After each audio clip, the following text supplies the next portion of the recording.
പ്രതീക്ഷിക്കുന്നു. അതിനുള്ള തയ്യാറെടുപ്പുകൾ രാജ്ഭവനിൽ നടന്നുകൊണ്ടിരിക്കുകയാണ്. ഗവർണർ ആരിഫ് മുഹമ്മദ് ഖാൻ ന്യൂസ്18 അനുവദിച്ച പ്രത്യേക അഭിമുഖം അല്പസമയത്തിനകം പ്രേക്ഷകരിലേക്ക് എത്തും.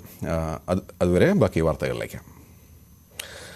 തലശ്ശേരിയിൽ നിന്ന് നാടുവിട്ട വ്യവസായ ദമ്പതികൾ തിരിച്ചെത്തി. നാടുവിട്ടത് നഗരസഭയുടെ ക്രൂരത മൂലമാണെന്ന് അവർ പറഞ്ഞു. തലശ്ശേരിയിൽ ഇവർ നടത്തിയിരുന്ന സ്ഥാപനം അടച്ചുപൂട്ടാൻ നഗരസഭ നോട്ടീസ് നൽകിയതിന് പിന്നാലെയാണ് നാടുവിട്ടത്. ഇന്ന് രാവിലെയാണ് ഇരുവരും കോയമ്പത്തൂരിൽ നിന്ന് കണ്ടെത്തിയത്.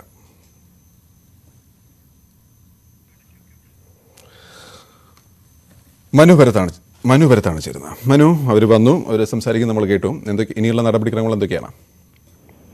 ഇനിവരെ വൈദ്യ പരിശോധനയ്ക്ക് വിധേയമാക്കണം, പിന്നീട് കോടതിയിൽ ഹാജരാക്കണം തുടങ്ങിയ നടപടിക്രമങ്ങളാണ് പോലീസിന് മുന്നിലുള്ളത്. പിന്നീട് കോടതിയുടെ നിർദ്ദേശപ്രകാരം ഇവരെ ബന്ധുക്കളോടൊപ്പം പോകാൻ അനുവദിക്കുക എന്നുള്ളതാണ് അടുത്ത നടപടി. കാരണം ഇങ്ങനെ ഒരാളെ കാണാനില്ല എന്നൊരു പരാതി പോലീസിന് ലഭിച്ച സാഹചര്യത്തിൽ അതിന്റെ തുടർ നടപടികൾ ക്രമപ്രകാരം നടക്കും എന്നാണ് പോലീസ് വൃത്തങ്ങൾ അറിയിക്കുന്നത്.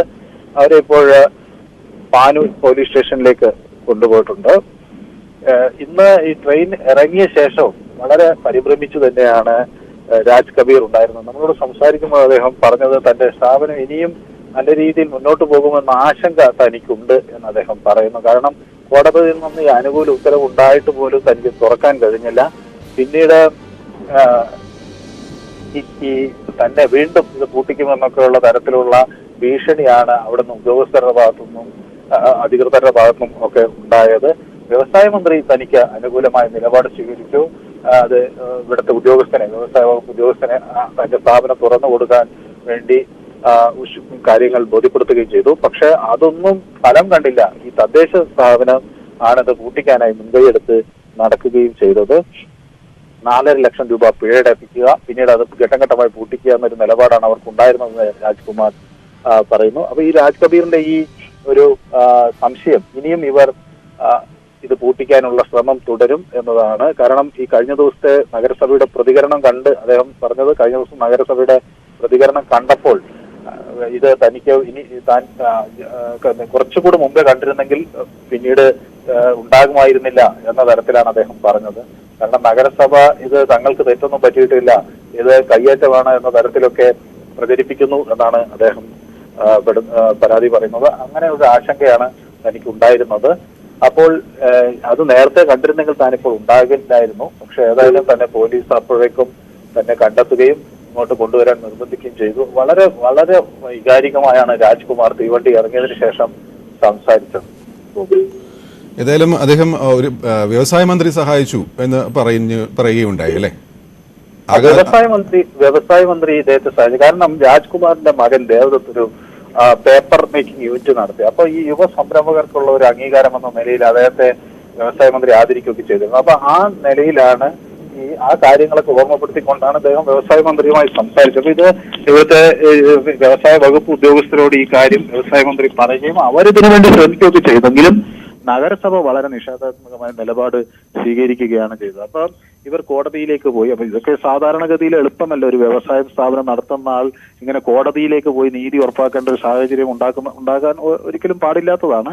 കാരണം ഇതൊക്കെ എല്ലാവർക്കും കഴിഞ്ഞെന്ന് വരില്ല. പിന്നെ അതിന് വരുന്ന ഭാരിച്ച പണച്ചെലവും ഒക്കെ ഈ വ്യവസായി തന്നെ വഹിക്കേണ്ട ഒരു സാഹചര്യമാണ്. കാരണം നഗരസഭയ്ക്കോ മറ്റോ ഒക്കെ അവർക്ക് സർക്കാരിന്റെ അഭിഭാഷകരുണ്ട്.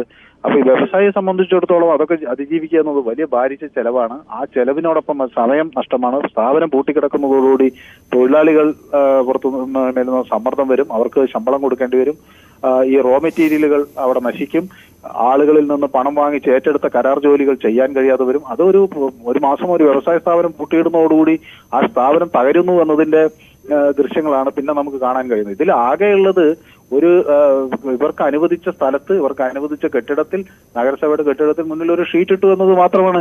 അത് നമ്മുടെ ഇപ്പോൾ കണ്ണൂർ വിമാനത്താവളത്തിന്റെ മുന്നിലും അത്തരത്തിലൊരു ഷീറ്റ് ഇട്ടിട്ടുണ്ട്. നമ്മുടെ പാർട്ടി കോൺഗ്രസിന്റെ ഭാഗമായി CPM ഒരു താൽക്കാലിക വേദി കെട്ടിയിട്ടുണ്ട്. ഇതൊക്കെ ആളുകൾ അതാത് തദ്ദേശ സ്ഥാപനങ്ങൾ ചൂണ്ടിക്കാണിക്കും. അപ്പൊ അത് ചൂണ്ടിക്കാണിക്കുമ്പോൾ അതിനു വേണ്ട നിയമ നടപടികൾ CPM തന്നെ സ്വീകരിക്കുന്നുണ്ട്. അപ്പൊ അതൊക്കെ സ്വാഭാവികമായി നാട്ടിൽ നടക്കുന്ന കാര്യങ്ങളാണ്. അതിന് ഒരു സ്ഥാപനം പൂട്ടി സീല് വെക്കുക എന്നത് വ്യാവസായിക കേരളം ഒരിക്കലും ആഗ്രഹിക്കാത്ത ഒരു കാര്യമാണ്. അത് 10-12 തൊഴിലാളികളുടെ കുടുംബങ്ങൾ അതുമായി ബന്ധപ്പെട്ട് വരുന്നു. അപ്പൊ ഈ വിഷയങ്ങളൊക്കെ രാജ് കബീറിനെ വല്ലാതെ അസ്വസ്ഥനാക്കിയിരുന്നു. മാത്രമല്ല ഇതൊരു വനിതാ സംരംഭമാണ്. രാജ് കബീറിന്റെ ഭാര്യ ശ്രീ ദിവ്യയാണ് ഈ സ്ഥാപനത്തിന്റെ ഉടമ.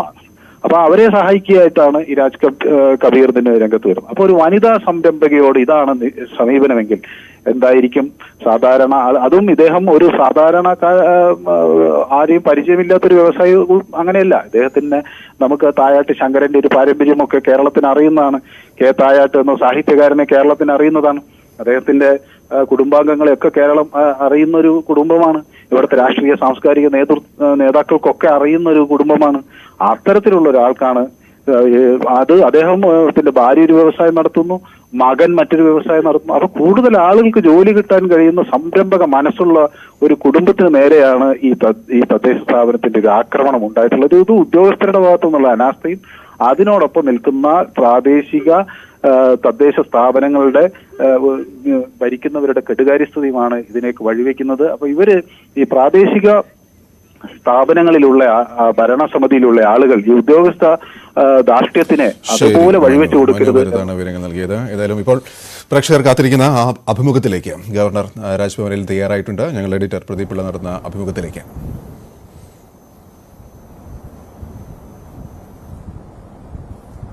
നമസ്കാരം. രാജ്ഭവന്റെ ചില്ലുമേടയിൽ ഒതുങ്ങിയിരിക്കാതെ ജനങ്ങളിലേക്ക് ഇറങ്ങി ചെല്ലുന്ന, നിലപാടുകൾ ഉറക്കെ പറയുന്ന, മുന്നിൽ കൊണ്ടുവരുന്ന കടലാസുകളിലെല്ലാം ഒപ്പുവെക്കാനല്ല ഞാനിവിടെ ഇരിക്കുന്നതെന്ന് പറഞ്ഞുകൊണ്ട് കേരള ഗവർണർ ആരിഫ് മുഹമ്മദ് ഖാൻ തന്റെ ഗവർണർ പദവിയുടെ 3-ാം വർഷത്തിലേക്ക് കടക്കുകയാണ്. ഇപ്പോൾ നമ്മോടൊപ്പം അദ്ദേഹം ചേരുകയാണ് രാജ്ഭവനിൽ നിന്ന്. സർ, നമസ്കാരം. നമസ്കാരം. Thank you very much for finding time to talk to us. Thank you. From Aligarh Muslim University to universities in Kerala. Yes. You have been Honorary Secretary and President of Aligarh Muslim University in 72-73 and then 73-74. Almost 4 decades later, you are right in the middle of activities and affairs of universities in Kerala, right from Kannur to Kerala University. What do you have to say about the affairs, the state of affairs? You know, I am totally convinced, and it is not just my belief. I have been articulating it since long time, more so since I assumed the role of the Chancellor in Kerala, but even earlier, I knew that like every individual, every society, every country and nation has also its genius, something very distinctive about it, which determines its identity. India's identity has always been promotion of education and wisdom. Since the times when the countries which are described today as developed countries, their renaissance had not started. The Arab historians in 10th and 11th century, when Middle East was rife with academic activities, and which is called the golden period, not the period of military conquest, but the period when they were translating Indian Sanskrit text into Arabic and the Latin and the Greek text into Arabic, that is known as the golden period. The historians of that first historian, Arab historian, Tabri, and later Ibn Asir, Ibn Kasir, Ibn Khaldun, everybody has written that there are only 5 civilizations in the world. The Iranian civilization is known for its majesty, splendor. Romans for their beauty and chivalry. Chinese for their craftsmanship and obedience to the rulers, Turks for their bravery, and India is the only civilization which is known for promotion of knowledge and wisdom. I firmly believe that unless we ourselves are convinced that this is our real genius, and we need to. Why I have this fascination for Kerala? I love Kerala. Why? Because when I was a young student and I went to participate in a in an intervarsity meet on the occasion of the birth centenary of Mahatma Gandhi in 1969 to Almora. The venue of that intervarsity meet was a college. Naturally, the principal of that college was the chairman of the reception committee. And people from all over India, they participated in that varsity meet. There, this principal, in his welcome speech, he said, I can say with pride that Almora is the only district of UP which compares favorably with Kerala. And that is the day when Kerala, my mind conjured up images of Kerala society where the masses are educated. I still feel that the education system in Kerala, particularly the school education, even Niti Aayog admits, it is one of the best in the country. But the status of the universities is worrisome not only for me. Professor C.N.R. Rao, the topmost scientist of the country, he wrote a letter to my predecessor. The letter is with me. He says that it is such a surprise that a state which has such a robust school system, the bright students who are produced by these schools, they do not want to stay in Kerala. They migrate to other states. Professor Panikkar in his article has lamented the same fact. There are so many other people. The recent example, the Indian students who were forced to come back from Ukraine, the highest number was that of Kerala students. Kerala, there is, as far as people are concerned, they realize the value of education. And if we look back at our cultural history or heritage, the Indian thought leaders, they had visualized, they had envisioned an India which will have teachers of such eminence and erudition that they will attract students from all over the world, and these students will come to India not to learn about India, to learn about their own culture. Etad desha parshu tasya sakashad agraj anmana swam charitram shikcheram prithviyam sarvam anava. And the Indian brilliance, Indian erudition, Indian learning, Indian wisdom, we will have such teachers where people from all over the world will be attracted to come to India and pursue knowledge. They will study their own culture through Indian teachers. That is what I want India. In fact, I have been repeatedly saying, I'm a member of the National Committee on this Amrit Kal, and I am there emphasizing with all strength, I believe in the argument of power. I believe I do not believe in the argument of power. I believe in the power of argument. I believe in the power of argument. Therefore, I am doing my best to make people realize that even what Swami Vivekananda has said, that purpose of life is not pursuit of happiness.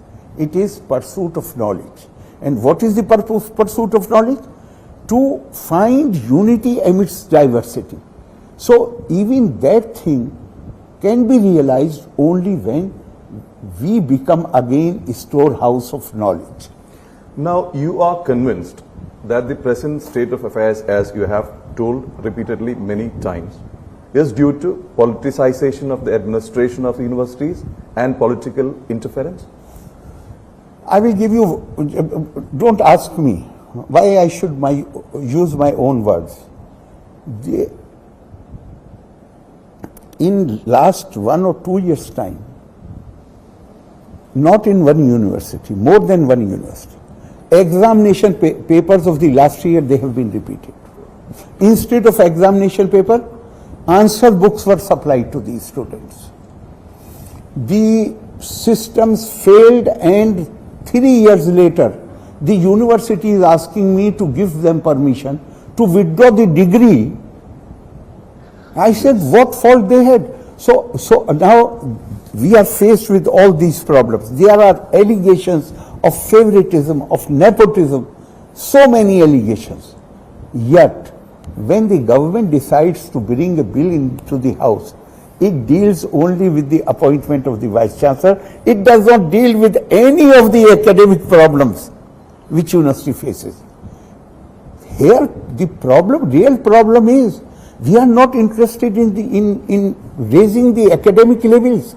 We are interested in having Vice Chancellors who are so pliable that they will appoint, and I am making it plain and clear, so that they can be used to appoint various positions in the university, not just academic.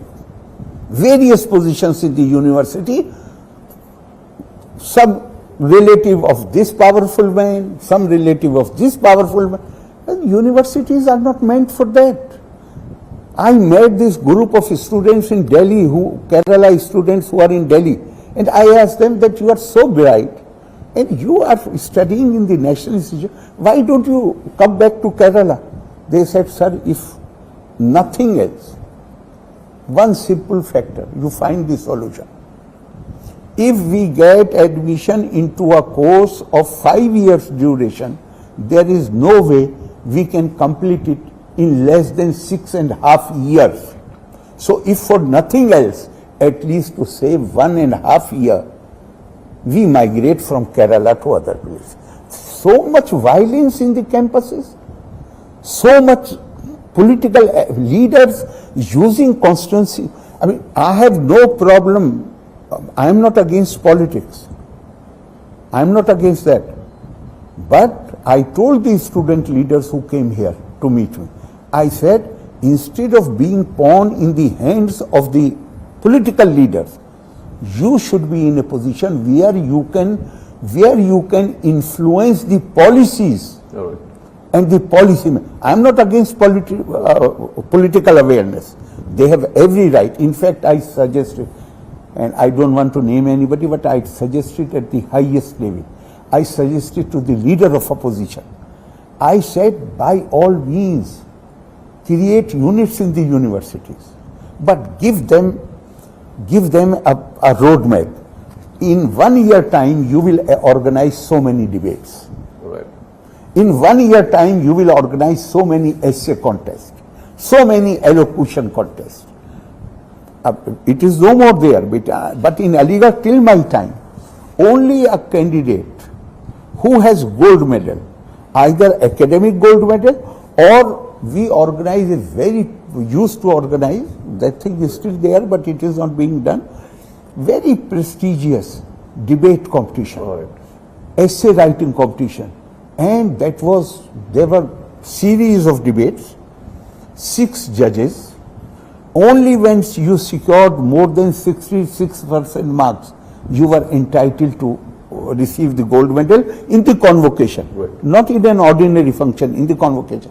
I was so keen because I had this political bug in me. So I was keen that I'm going to fight the election. So in the first year itself, when I was a student of not in the university I went after high school. Okay. It was a central university, therefore they used to have, the central universities used to have pre-university. Right. And then, so it was not my first year in Aligarh, then I did pre-medical, then because my age was short, I could not appear in the competitive test. Then with permission of my father, my family, I shifted to the liberal arts side. I won the gold medal when I was a student of BA first year. Okay. Why? Because I'm not praising myself, no. I was keen because I wanted to fight the election. So in order to fight the election, I had to establish my academic credentials. I won, in the first year, I won essay writing contest and later other medals. So I suggested at the highest level, I said, establish these conventions. Form your youth wings or student wing there, but give them a roadmap. Don't use them just for raising slogans, Zindabad, Murdabad, for this leader or that leader, but you must help them to have a platform where they can develop their personality, they can develop their communication skills. Unfortunately, nobody listens. Now, it has been described, rather cliched though, that it has been a love-hate relationship between Kerala governor and Kerala government. When the principal opposition party, the UDF and the BJP were criticizing the first Pinarayi government about the way they were handling the COVID situation, you were the one who stood out by praising it, praising the health minister, supporting her activities and said, no, government and the health minister are in the right path. Somewhere again it went wrong. During the CA agitations and the special assembly session and the resolution No, that you CA moved came to. first.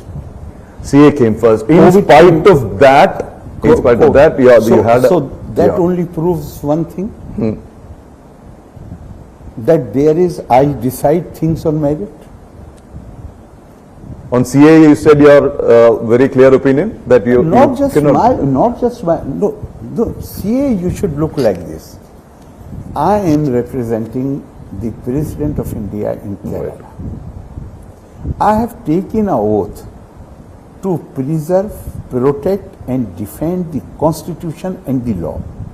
A law which has been signed by a bill which has been signed by Honorable President, and it has become law. If I differ with it, I should resign. Otherwise, what is my duty? To toe the line of the state government or to toe the line of some political parties? No. I have earlier, my record is clear that if I have a different viewpoint, then I will resign from the board. Even today I feel there was no occasion for me to differ with that. And in fact, I have pleaded with lot of people that the hated people in Kerala do not realize the impact of partition and how it has distorted our mindsets in northern India. Right. I have pleaded with folded hands with so many people. Please realize, your first concern should be how to root out this bad blood, how to root out this hatred. These people who were left behind in Pakistan, they were also freedom fighters. They were also contributing. And now their status has become, after 1956, when they declared Pakistan to be an Islamic state, their status became worse than their status during British time. What crime they have committed? I pleaded with them with the folded hands. Please realize this situation. This is an occasion when, by expressing sympathy for them and recognizing the right which was promised to them by Mahatma Gandhi, Pandit Jawaharlal Nehru, Dr. Rajendra Prasad, Maulana Azad, Sardar Patel, every leader, senior leader had promised to them. You are not at fault. It was our failure to stop the partition of the country. You are, as a consequence of that, you may suffer, you are suffering, you may suffer in the future. It will be your right to come to India whenever you decide. And this is not an assurance which I had given. This is an assurance which was given by Mahatma Gandhi, by Pandit Jawaharlal Nehru. So I pleaded with folded hands with people. This is the time when you can work to root out that bad blood, that hatred, which had come as a result of the partition, by expressing sympathy for these people. As far as others are concerned, as this bill recognizes their right, but it does not prevent the government from giving citizenship to those, to others, say some Muslims from Pakistan. They don't want to stay there. This act does not prevent the government to consider their application on merit. And exactly when the CA controversy was on, two very prominent, maybe more, but two very prominent Muslims from Pakistan, they were given citizenship. So it does not prevent the government. The normal provisions are there. This is only to put into law the assurance which was given to them by the leaders of the freedom movement, our national fathers. Please try to understand. But here, I have a different take on this subject. Here, and I warned these leaders, senior leaders, when they came to me. I said, you are displaying the same attitude which was displayed by Shri Rajiv Gandhi in 1986, where you think that by catering to the sentiments of a section of the society, you will win some political points. But it created such a backlash in northern India that after that, after Shah Banu, the whole politics of northern India changed. Here you can see even other evidence. Kerala is a state which has this history of being matrilineal society. Yes. Women, I feel so happy when I see ordinary women, the confidence which they display, the manner in which they walk on the road, they don't feel insecure. And in a state like Kerala, a young girl, meritorious girl, she has secured some position in the state. She is called onto the stage to receive her award. The students were being honored. And one cleric stands up, he humiliates her publicly, he creates a scene on the stage. If you offend the modesty of a woman or bring her to disrepute, there are 18 laws in our country to protect the women. And nobody even spoke a word against it. I waited for 3 days. Deliberately I waited for 3 days. I wanted to see the reaction of the political leaders. And third day, I decided, now I will speak about it. Then only some ministers spoke, some other leaders spoke. You are not concerned about the protection of women? Her only fault that she was born to Muslim parents? She is a meritorious girl, and you are insulting her publicly, and you don't think of invoking any of these 18 laws to book this man who has indulged in this indecent and illegal behavior publicly. So actually that, it is not so much the criticism of the CA. Everybody is welcome. But it is that attitude which bothers me. And I fear that this attitude might create the same kind of backlash which was created in 1986 in northern India. I am more worried about that. Post all these differences of opinion, then again we saw a lot and of... then COVID came, as you rightly yes, said. Yes. If I had... the entire opposition was criticizing, even BJP was criticizing, that's when you came If out. I had any prejudice or bias against the government, why I will praise them so openly and so loudly? And even today, if you ask me, I will praise whatever teacher,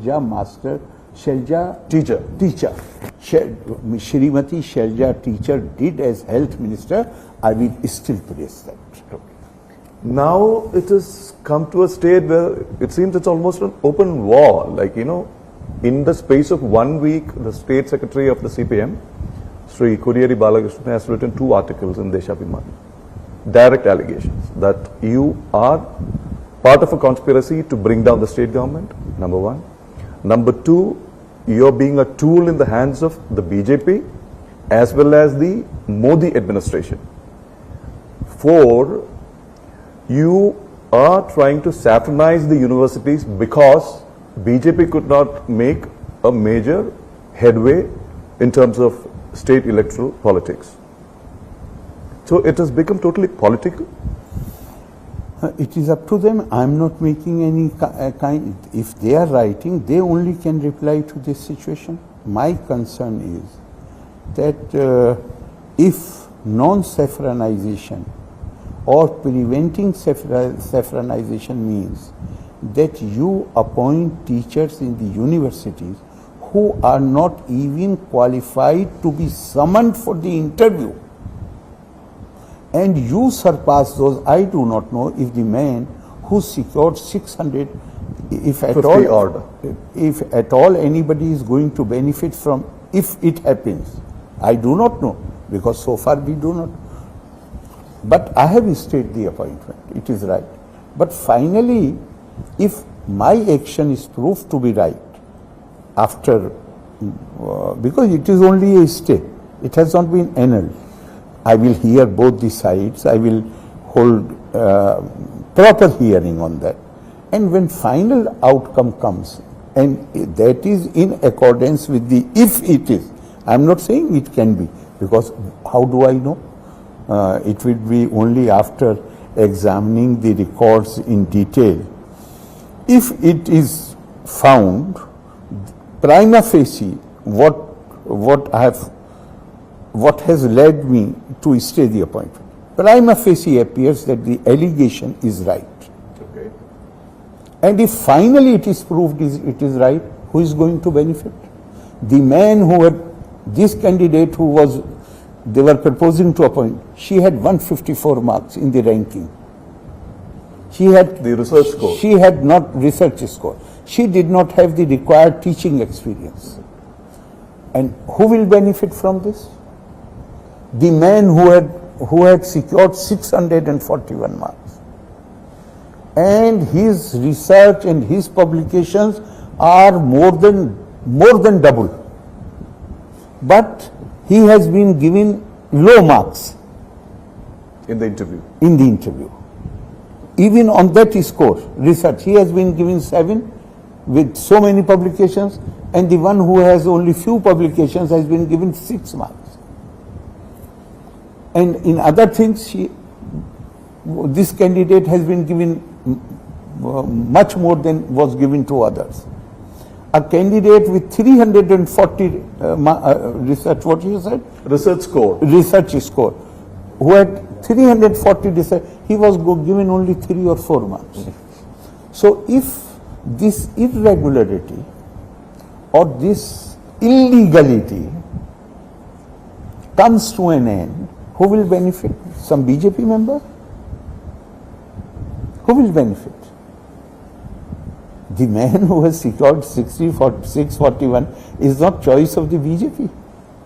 And they have seen, people know, when appointment for the Calicut University, you just refer to your own stories and see the papers, that how many stories were published from Delhi, from BJP, from RSS.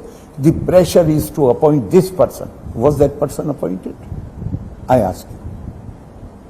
Be fair in assessment. And not 1 or 2 stories, because that matter remained pending for about 2 months. Was that person appointed? No. I cannot, I welcome criticism. Why? Because if criticism is fair, then it will give me an opportunity to mend my ways. I welcome, as dissent is the essence of democracy, I welcome. But if the criticism is totally unfair, and these, just imagine, if I had not stayed, if I had not constituted, I am under constitution or under obligation, it is my duty, that I should constitute the selection committee 3 months before the incumbent David's office. Right.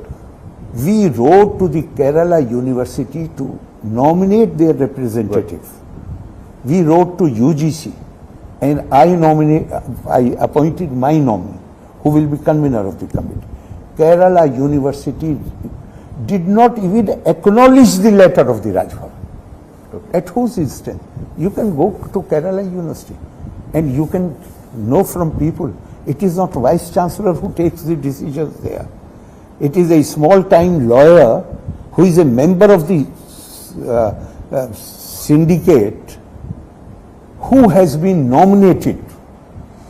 He will give instructions to the Vice Chancellor. Everybody knows in Kerala. Go to the Kerala. These Johnnies, they are running the university. Vice Chancellors are sitting there just as facade. What has happened to Kerala? I can't accept this situation. They did not acknowledge the letter of the Rajbhavan. Then they were reminded that by 5th of August you have to send the name necessarily. Then you will be surprised to know if I give you the full detail. They wrote back because they were given final thing. Ultimatum. They said they had not informed us. But now Vice Chancellor in his letter is saying, Mr. So-and-so, who is Vice Chairman of the Planning Commission, was nominated by us, but he has declined. And 4 days before this letter comes to the Rajbhavan, 5 days before, the day I was leaving for Delhi, when I had given instruction to 5 or 6 days before, when I had given instruction to the secretary to remind the Vice Chancellor that if by 5th they do not send the name, we will constitute the committee. That day, the finance minister, I am naming him, finance minister comes to Rajbhavan. Sri K. N. Balagopal? Finance minister, I don't remember exactly, with the request. He is a very nice person. He is a gentleman. And he very politely requested me. Very politely. He was not exceeding, I am not complaining against him. He is a very nice person. Thorough gentleman. And he very politely requested me that if I can consider, for my nominee, if I can consider this man who is Vice Chairman of the Planning Commission. The man whom Finance Minister is proposing to me, I said, can you give me in writing? He was a bit reluctant.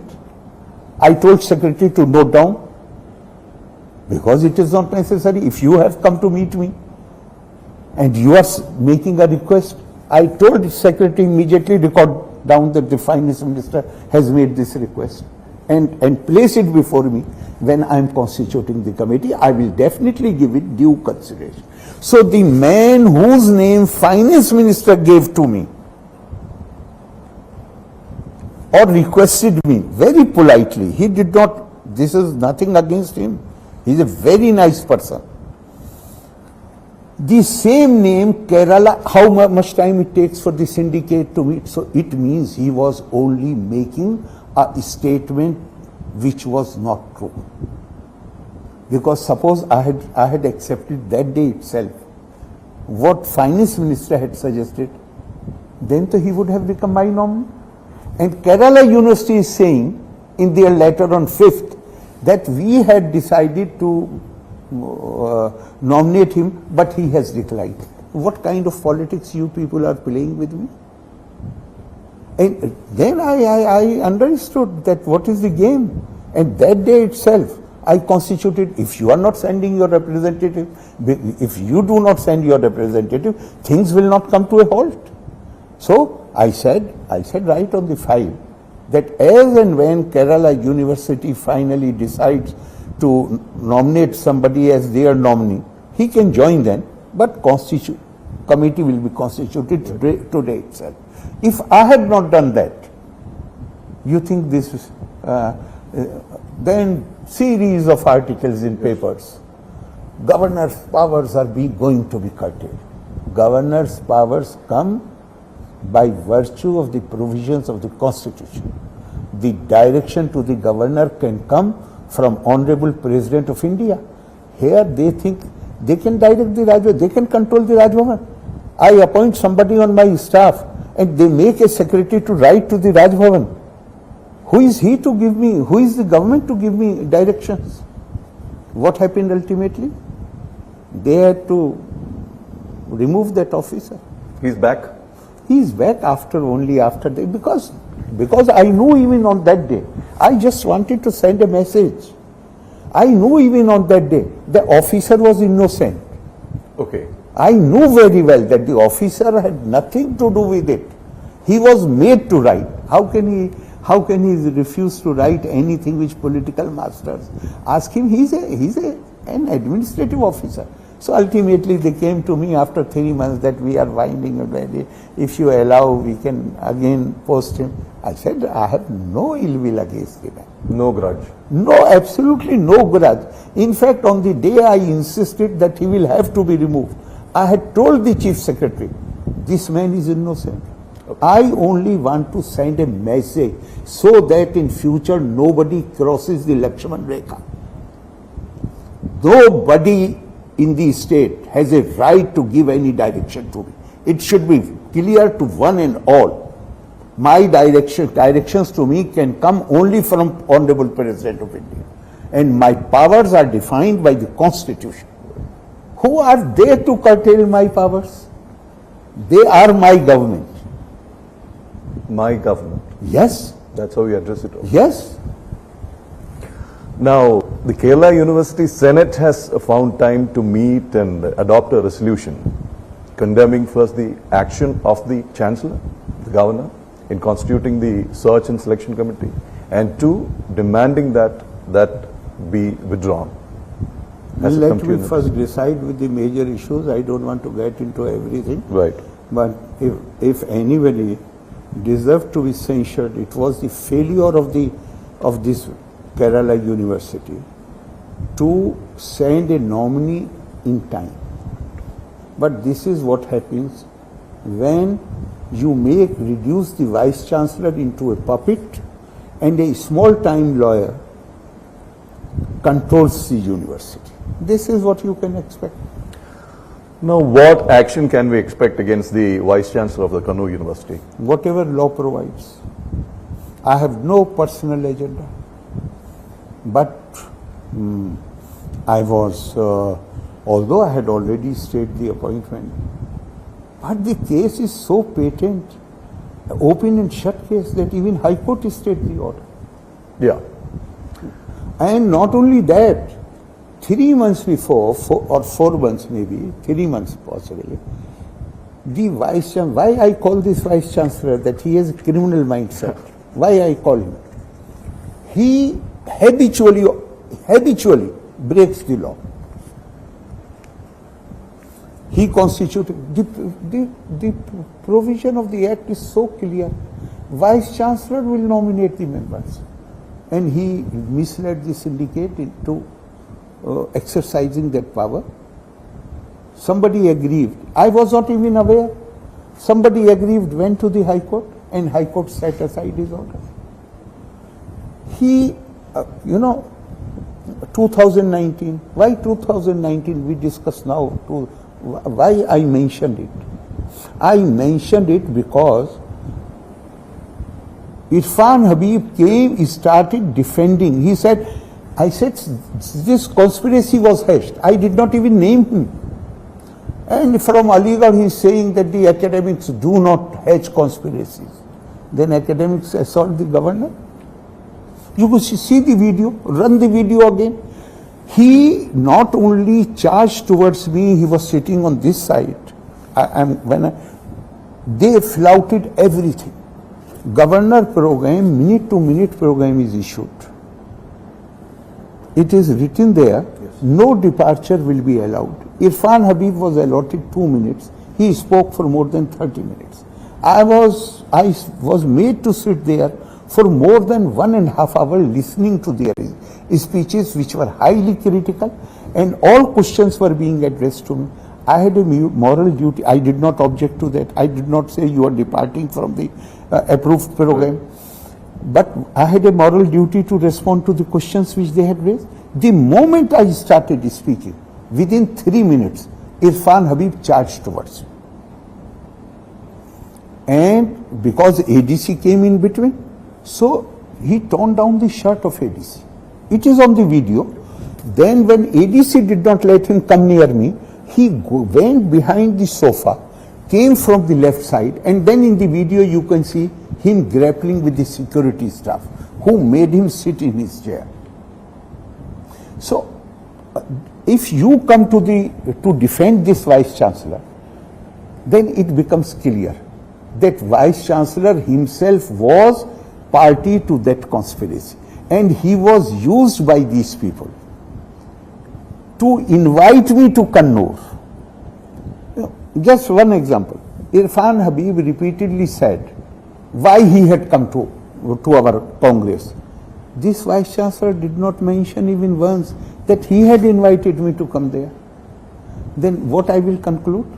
Senior people, senior, highly placed, a former secretary of the Education Ministry told me in Delhi that we are surprised what the intelligence in Kerala was doing. We were aware that they have made a plan to assault you. We knew it 3 days before the Congress started. So what shall I presume? I shall presume that he was party to the conspiracy. So that is why I'm saying that he is a habitual offender. One does not expect the Honorable Governor to run to a police station and request the SHO to register an FIR. But Rajbhavan had not informed the state government. It is not question of Rajbhavan, it is a cognitive. This is what I am asking. Yes. This is my question. I won't allow even anybody in Rajbhavan or my ADC to go to the police. It was for them to take in a state where people are arrested for writing Facebook posts. If you go to attend a public meeting, I do not want to name the person whose public meeting. But if in that public meeting you go wearing black shirt, you will be arrested. How many people have been arrested during last few months? That government does not take any notice of the although under section 124 of IPC, it is a cognizable offence. Any attempt to assault or overawe the governor, and only this section covers only the President of India and the governor. Yet, in fact, that was the first sign of the collapse of constitutional machinery. But because it involved me, therefore I did not pursue it. It is clearly in criminal matters, there is no time limit. Keep it in mind. In civil matters, time limit is there. In criminal matters, there is no time limit. So you will arrest people who come wearing black shirts. They are not raising black flags. They just are wearing black shirt. You will arrest them. But when somebody, another example. About 2 months back, Aligarh Muslim University invited Prime Minister Shri Narendra Modi to address the university community. Irfan Habib and his colleagues, they launched a ferocious campaign against it, against Vice Chancellor, against others. And Narendra Modi should not be allowed to address the university community. He had as strong views on that issue as he had on where he felt that I'm saying things which are inconvenient to them. Why in Aligarh he did not try to assault anybody, try to physically, why he did not do that? Because he knew that in UP, it is not Pinarayi Vijayan who is Chief Minister. It is Mr. Yogi Adityanath who is the Chief Minister. And if he does any physical violence, where he will land, he knew about it. In Kerala, he was absolutely comfortable. In fact, I don't want to name a very senior functionary of the Kerala government here told me, because he said in confidence, therefore I don't want to name. He said, I went to, in Kannur, after the incident, I went to Irfan Habib Saab. And I said, okay, for an academic like you, it does not behove. Then he says, he shouted at me, since how long you know Arif Mohammad Khan? Since he has become governor of your state? I know him since he was a student. And people try to spread this calumny. He was my teacher. He was never my teacher. In fact, during 6 years when I was in Aligarh, he must have had at least 10 police cases. Because he used to be leader of the 4th class employees. So every month they will grow either this person or that person, and then there was some physical scuffle.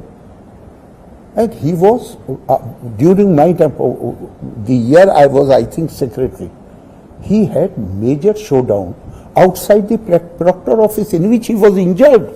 Okay. Under the garb of academic, he is always doing these criminal activities. There is nothing new about it.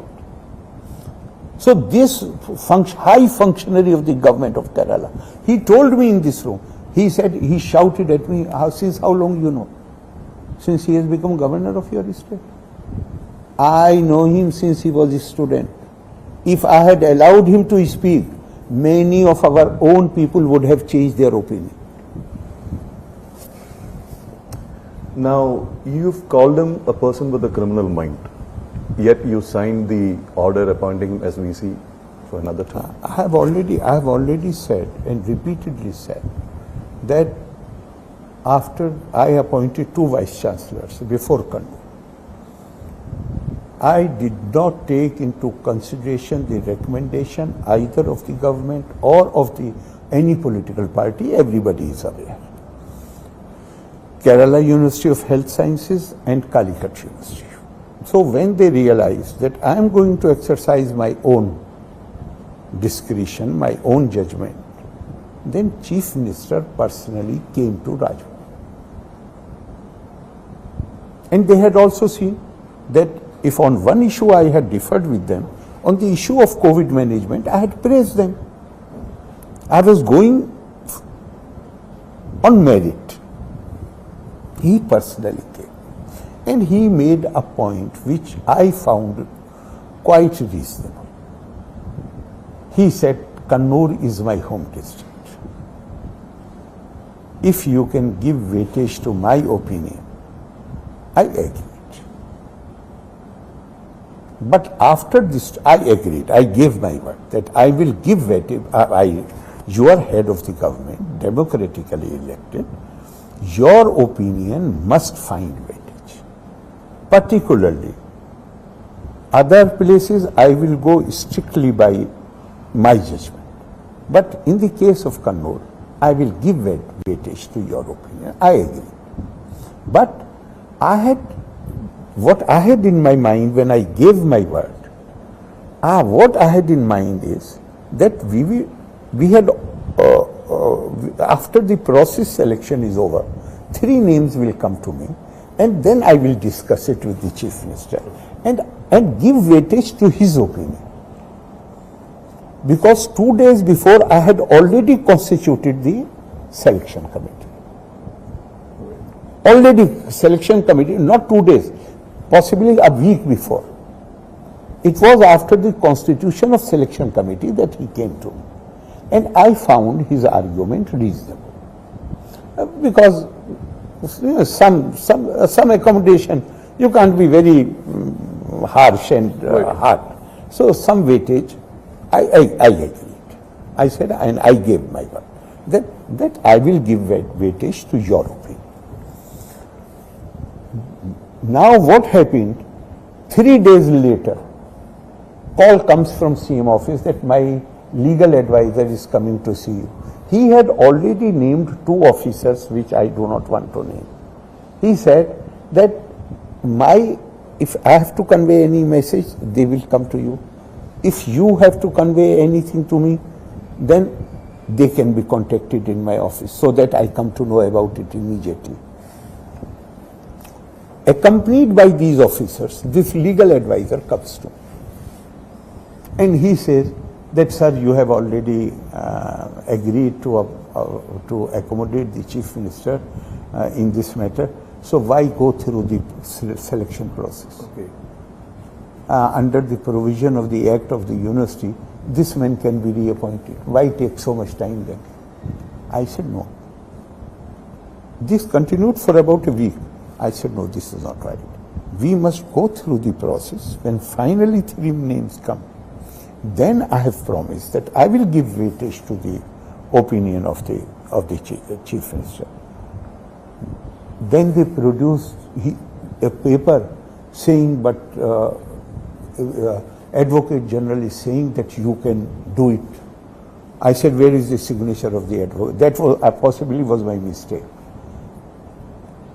Instead of saying that who is Advocate General to give me opinion without my asking him to give the opinion, I said, where is the signature of the? No, signature is not there. I said, then why I should accept that this is the opinion of the Advocate General? 2 hours later, phone came. We want to come again. They again came. And they came with the signature of the Advocate General. Now I was in a fix. Because I had asked them, I said, why should I consider it as Advocate General's opinion? Signature is not there. They produced. If you recall, Chief Minister made a statement that Advocate General had, this has been at the advice of the Advocate General. The Advocate General had to clarify the situation the same day or the next day, that I had not sent any opinion to the Raj Bhavan. I was asked to give my opinion by the Education Ministry. So unfortunately, they are, without knowing the legal nitty-gritty, statements are made. The Advocate General contradicted the Chief Minister. But I thought that problem with me at that point of time was that I had given my word to Chief Minister. I knew I am doing something wrong.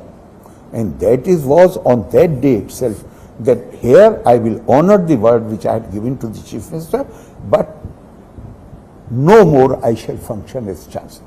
And I wrote letter to him next day, please you assume the role of the Vice Chancellor. Even if you bring an ordinance, I will sign it immediately. But I don't want to continue in this atmosphere where I had promised to give weightage to your opinion.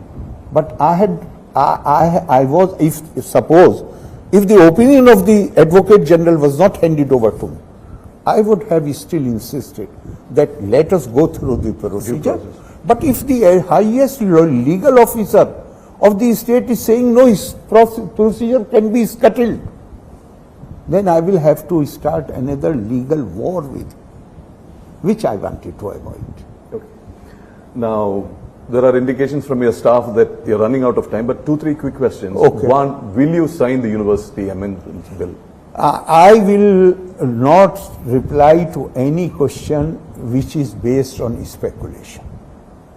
I believe that Assembly has every right to pass, to adopt any measure. They have a right. I have an obligation to scrutinize everything on the basis of what oath I have taken, and that is Constitution, law and its spirit. And just to give you an inkling, because I have read only in the newspapers, but then that copy I have also seen. They are, in this bill it is proposed to make the Higher Education Council chairman as the permanent member of every selection committee and to be convener. And governor nominee, if this bill becomes law, then governor nominee will not be convener of any selection committee. It will be chairman, Higher Education Council. The UGC regulation clearly says that no member of the selection, no person can be member of selection committee if he has anything to do with the university or any college under it. The chairman of the Higher Education Council is there only to have regular interaction with the universities and the colleges. Supreme Court, Honorable Supreme Court in its ruling has said Universities are bound by the UGC regulations. Right. So all these contradictions I will have to take into consideration when this thing comes to me. Right. And today I am not in a position to reply whether I will sign it or not. One more bill is coming, the Logayukt Amendment Bill, which effectively will make it a referral body. So your take on that? Again, same reply. Let it come to you. Again, same reply. It will be scrutinized, it will be studied purely on merit. constitutional and legal, according to the constitutional and legal requirements. We have a system where the concept or the principle of judicial review we have accepted as a nation. Right. Even parliamentary laws, Right. assembly laws are subject to judicial review. But Constitution has provided a mechanism in the case of states where peer review can be held by the governor. Okay. Two questions on the national front. Sar Tan Se Juda is the new clarion call, which is coming from radical quarters. But surprisingly, some of the mainstream party leaders also seem to be endorsing that. I think the point I made in the Earlier. beginning itself, The deals with post-partition. question. And when this question, in some conference in Delhi, this matter came up, I said, the book is there.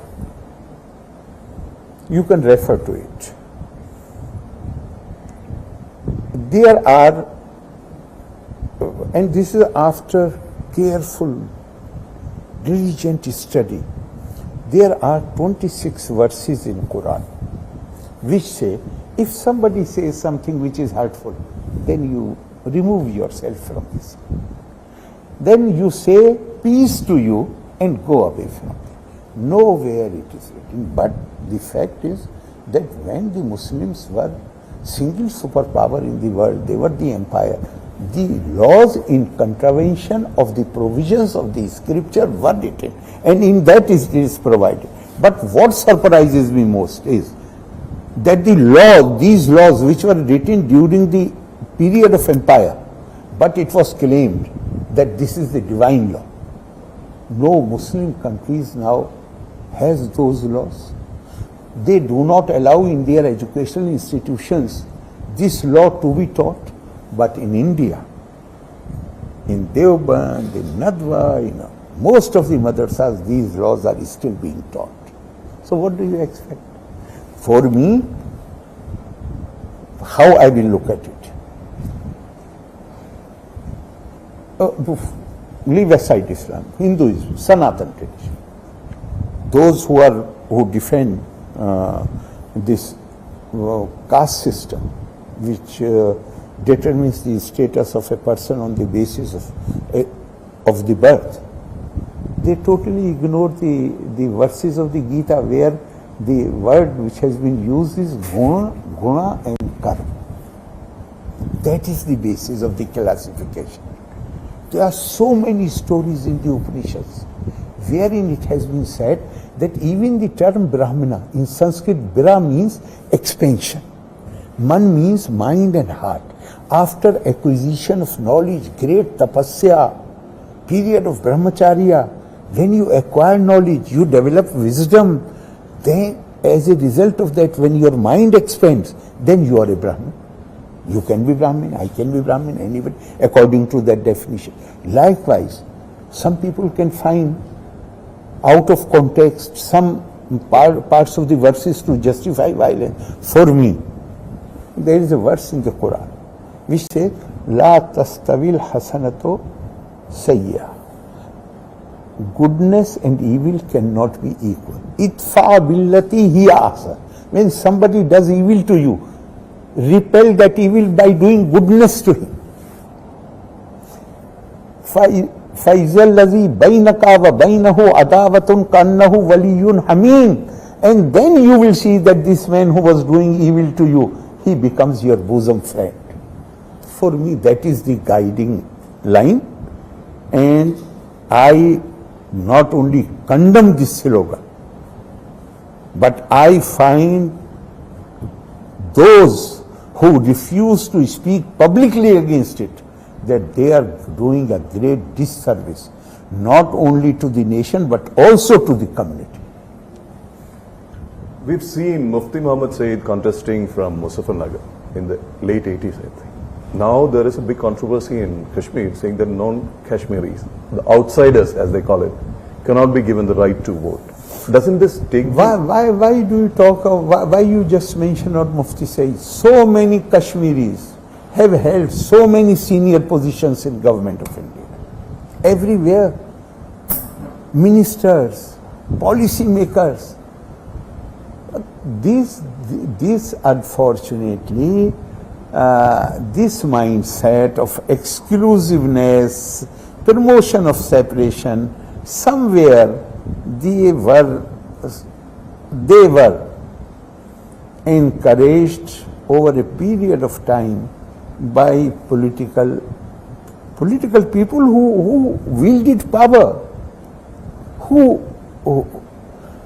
were really who mattered in these matters, and they are not easily, they can't persuade themselves to give up this attitude easily. But with the passage of time, everybody will be reconciled. India is one,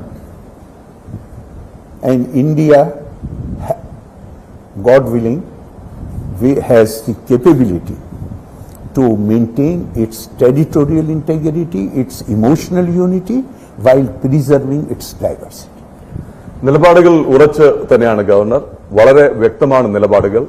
വാർത്തകൾ ഇനിയും ഉണ്ടാവും രാജ്ഭവനിൽ നിന്ന്. ആ ബില്ലുകൾ ഇങ്ങ് വരട്ടെ, നോക്കിയിട്ട് പറയാം എന്നാണ് നിലപാട്. Thank you so much for finding so much of time amidst your hectic schedule. Namaskaram. Thank you. Namaskar.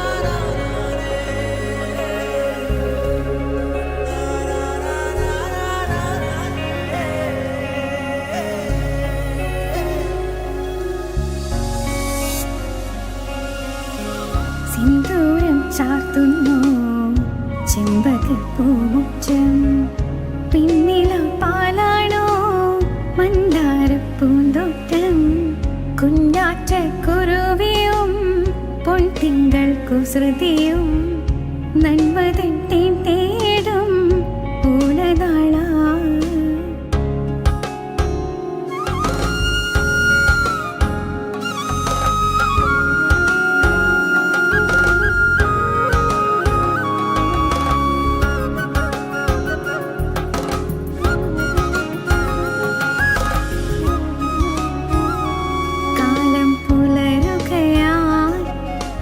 പേടികളെ പോകൂ മനസ്സുകളിൽ, ചിങ്ങപ്പൂവനിയായി പൊന്നും കതിരുകളെ, തുമ്പിപ്പൂങ്കുടകൾ ചൂടി കസവുവയിൽ ചേലകൾ ചാർത്തിടുന്നേ.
സിന്ദൂരം ചാർത്തുന്നു ചെമ്പകപ്പൂമുറ്റം.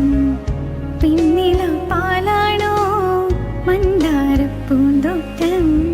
കുഞ്ഞാറ്റക്കുരുവിയും പൊൻതിങ്കൾ കുസൃതിയും നന്മതൻ തേൻ തേടും ഓണനാള.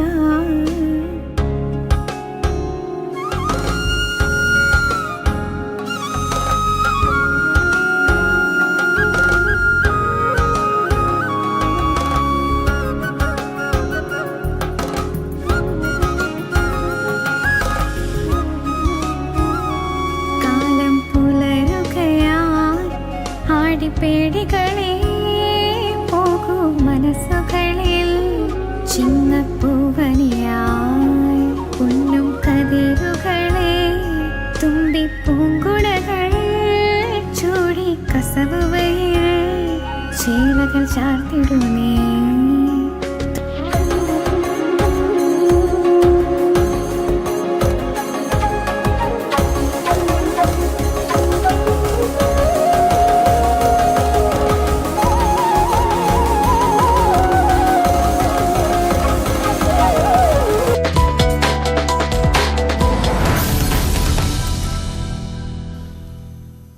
Governor Arif Mohammed Khan news editor Pradeep പിള്ളയ്ക്ക് അനുവദിച്ച എക്സ്ക്ലൂസീവ് അഭിമുഖത്തിൽ സർവകലാശാലകൾക്ക് അദ്ദേഹം തുറന്നടിച്ചു. സർവകലാശാലകൾ ഭരണത്തിലിരിക്കുന്നവരുടെ സ്വന്തക്കാർക്ക് നിയമനം നൽകാനുള്ള വേദിയാകുന്നുവെന്ന ഗൗരവമുള്ള വിമർശനം ഗവർണർ പ്രധാനമായും ഉന്നയിച്ചു. സർവകലാശാല നിയമനങ്ങളിൽ സ്വജനപക്ഷപാതമെന്നും ഗവർണർ പറഞ്ഞു. പ്രിയ വർഗീസിന് യോഗ്യതയില്ലെന്ന് പ്രഥമദൃഷ്ട്യാ വ്യക്തമാണ്. അധികാരത്തിൽ ഇരിക്കുന്നവരുടെ ബന്ധുക്കൾക്ക് നിയമനം നൽകുന്നു. താൻ രാഷ്ട്രീയത്തിന് എതിരല്ല, എന്നാൽ രാഷ്ട്രീയ നേതാക്കളുടെ തെറ്റുകൾ ചൂണ്ടിക്കാട്ടുമെന്നും ഗവർണർ ന്യൂസ് 18 വ്യക്തമാക്കി. കണ്ണൂർ സർവകലാശാല വൈസ് ചാൻസലർ നിരന്തരം നിയമലംഘനം നടത്തിയതുകൊണ്ടാണ് ക്രിമിനൽ എന്ന് വിളിക്കേണ്ടി വന്നതെന്ന് ഗവർണർ പറഞ്ഞു. കണ്ണൂർ VCക്കെതിരെ നടപടി കൈക്കൊള്ളും. ചരിത്രകാരൻ ഇർഫാൻ ഹബീബിനെതിരെ നടപടിയെടുക്കേണ്ട കാര്യം തീരുമാനിക്കേണ്ടത് സർക്കാരാണെന്നും ഗവർണർ വ്യക്തമാക്കി. Whatever law provides, I have no personal agenda. But I was, although I had already stayed the appointment, but the case is so patent, open and shut case, that even High Court is stayed. 3 months before, 4 months maybe, 3 months possibly, the Vice Chancellor, why I call this Vice Chancellor, that he has a criminal mindset, why I call him? He habitually breaks the law.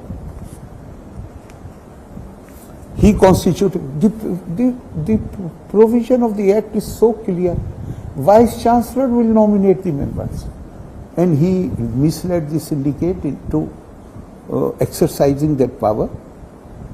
Somebody aggrieved. I was not even aware. Somebody aggrieved, went to the High Court, and High Court set aside his order. തന്റെ അധികാരങ്ങൾ വെട്ടിക്കുറയ്ക്കാൻ സർക്കാരിന് അവകാശമില്ലെന്നും governor Arif Mohammed Khan news 18 പറഞ്ഞു. താൻ രാഷ്ട്രപതിയുടെ പ്രതിനിധിയാണ്. ധനമന്ത്രി KN Balagopal ദൂതനായി വന്നിരുന്നുവെന്നും governor വെളിപ്പെടുത്തി. As and when Kerala University finally decides to nominate somebody as their nominee, he can join then, but committee will be constituted today itself. If I had not done that, you think this then series of articles in papers, governor's powers are going to be curtailed. Governor's powers come by virtue of the provisions of the Constitution. The direction to the governor can come from Honorable President of India. Here they think they can direct the Rajbhavan, they can control the Rajbhavan. I appoint somebody on my staff and they make a secretary to write to the Rajbhavan. Who is he to give me, who is the government to give me directions? What happened ultimately? They had to remove that officer. He's back. He is back only after that, because I knew even on that day, I just wanted to send a message. I knew even on that day the officer was innocent. Okay. I knew very well that the officer had nothing to do with it. He was made to write. How can he refuse to write anything which political masters ask him? He's an administrative officer. So ultimately they came to me after 3 months that we are winding it. If you allow, we can again post him. I said, I have no ill will against the man. No grudge. No, absolutely no grudge. In fact, on the day I insisted that he will have to be removed, I had told the Chief Secretary, this man is innocent. I only want to send a message so that in future nobody crosses the Lakshman Rekha. Nobody in the state has a right to give any direction to me. It should be clear to one and all. My directions to me can come only from Honorable President of India. And my powers are defined by the Constitution. Who are they to curtail my powers? They are my government. It is up to them. I am not making any kind. If they are writing, they only can reply to this situation. My concern is that if non-saffronization or preventing saffronization means that you appoint teachers in the universities who are not even qualified to be summoned for the interview. Governor Arif Mohammed Khan news eighteen editor Pradeep പിള്ളയുമായി സംസാരിക്കുകയായിരുന്നു. സർവകലാശാലകളുടെ നിയമനങ്ങൾക്കെതിരെ ആഞ്ഞടിക്കുകയായിരുന്നു governor. അഴിമതികളുടെ കേന്ദ്രങ്ങളായി സർവകലാശാലകൾ മാറിയിരിക്കുന്നു. സർക്കാരിന്റെ നീക്കം അത് സർക്കാരിനെ വിമർശിക്കുന്നത് കൊണ്ടാണ്. തന്റെ അധികാരങ്ങൾ വെട്ടിക്കുറയ്ക്കാനുള്ള അവകാശം സർക്കാരിനില്ല എന്ന് അദ്ദേഹം തുറന്നു പറഞ്ഞു. രാഷ്ട്രപതിയുടെ പ്രതിനിധിയായാണ് താൻ ഈ സംസ്ഥാനത്തെത്തിയിരിക്കുന്നത്. സ്വാഭാവികമായും സംസ്ഥാന സർക്കാരിന് അതിനുള്ള അവകാശങ്ങൾ ഉണ്ടാവില്ല. അത് അവർ അത്തരത്തിലുള്ള കാര്യങ്ങൾ നിർവഹിക്കുന്നതിനെതിരെയും ഗവർണർ ആഞ്ഞടിക്കുകയുണ്ടായി. ഇപ്പോൾ ഉമേഷ് ബാലകൃഷ്ണൻ ഏറ്റവും പുതിയ വിവരങ്ങൾ പങ്കുവെക്കും. ഉമേഷ്, വിമർശനങ്ങൾ ഗവർണർ തുടരുകയാണ്. അത് കുറച്ചുകൂടി ഘടിപ്പിക്കുന്നു. നമുക്ക് നൽകിയ പ്രത്യേക അഭിമുഖത്തിൽ എന്തൊക്കെയാണ് പ്രധാനമായും അദ്ദേഹം പറഞ്ഞു വെച്ചത്? തീർച്ചയായും രഞ്ജിത്ത്, കഴിഞ്ഞ ദിവസം നിയമസഭ ലോകായുക്ത പ്രധാന 6 ബില്ലുകൾ പാസ്സാക്കിയതിൽ ഏറ്റവും പ്രധാനം ലോകായുക്ത ബില്ലും സർവകലാശാലയിൽ UVC ചാൻസലർ എന്ന നിലയിൽ ഗവർണർക്കുള്ള അധികാരങ്ങൾ വെട്ടിച്ചുരുക്കുക എന്നുള്ള ബില്ലുകളുമായിരുന്നു. പക്ഷേ ആ ബില്ലുകൾ ഇനി നിയമമാകണമെങ്കിൽ സ്വാഭാവികമായി ഗവർണർ ഒപ്പിടണം.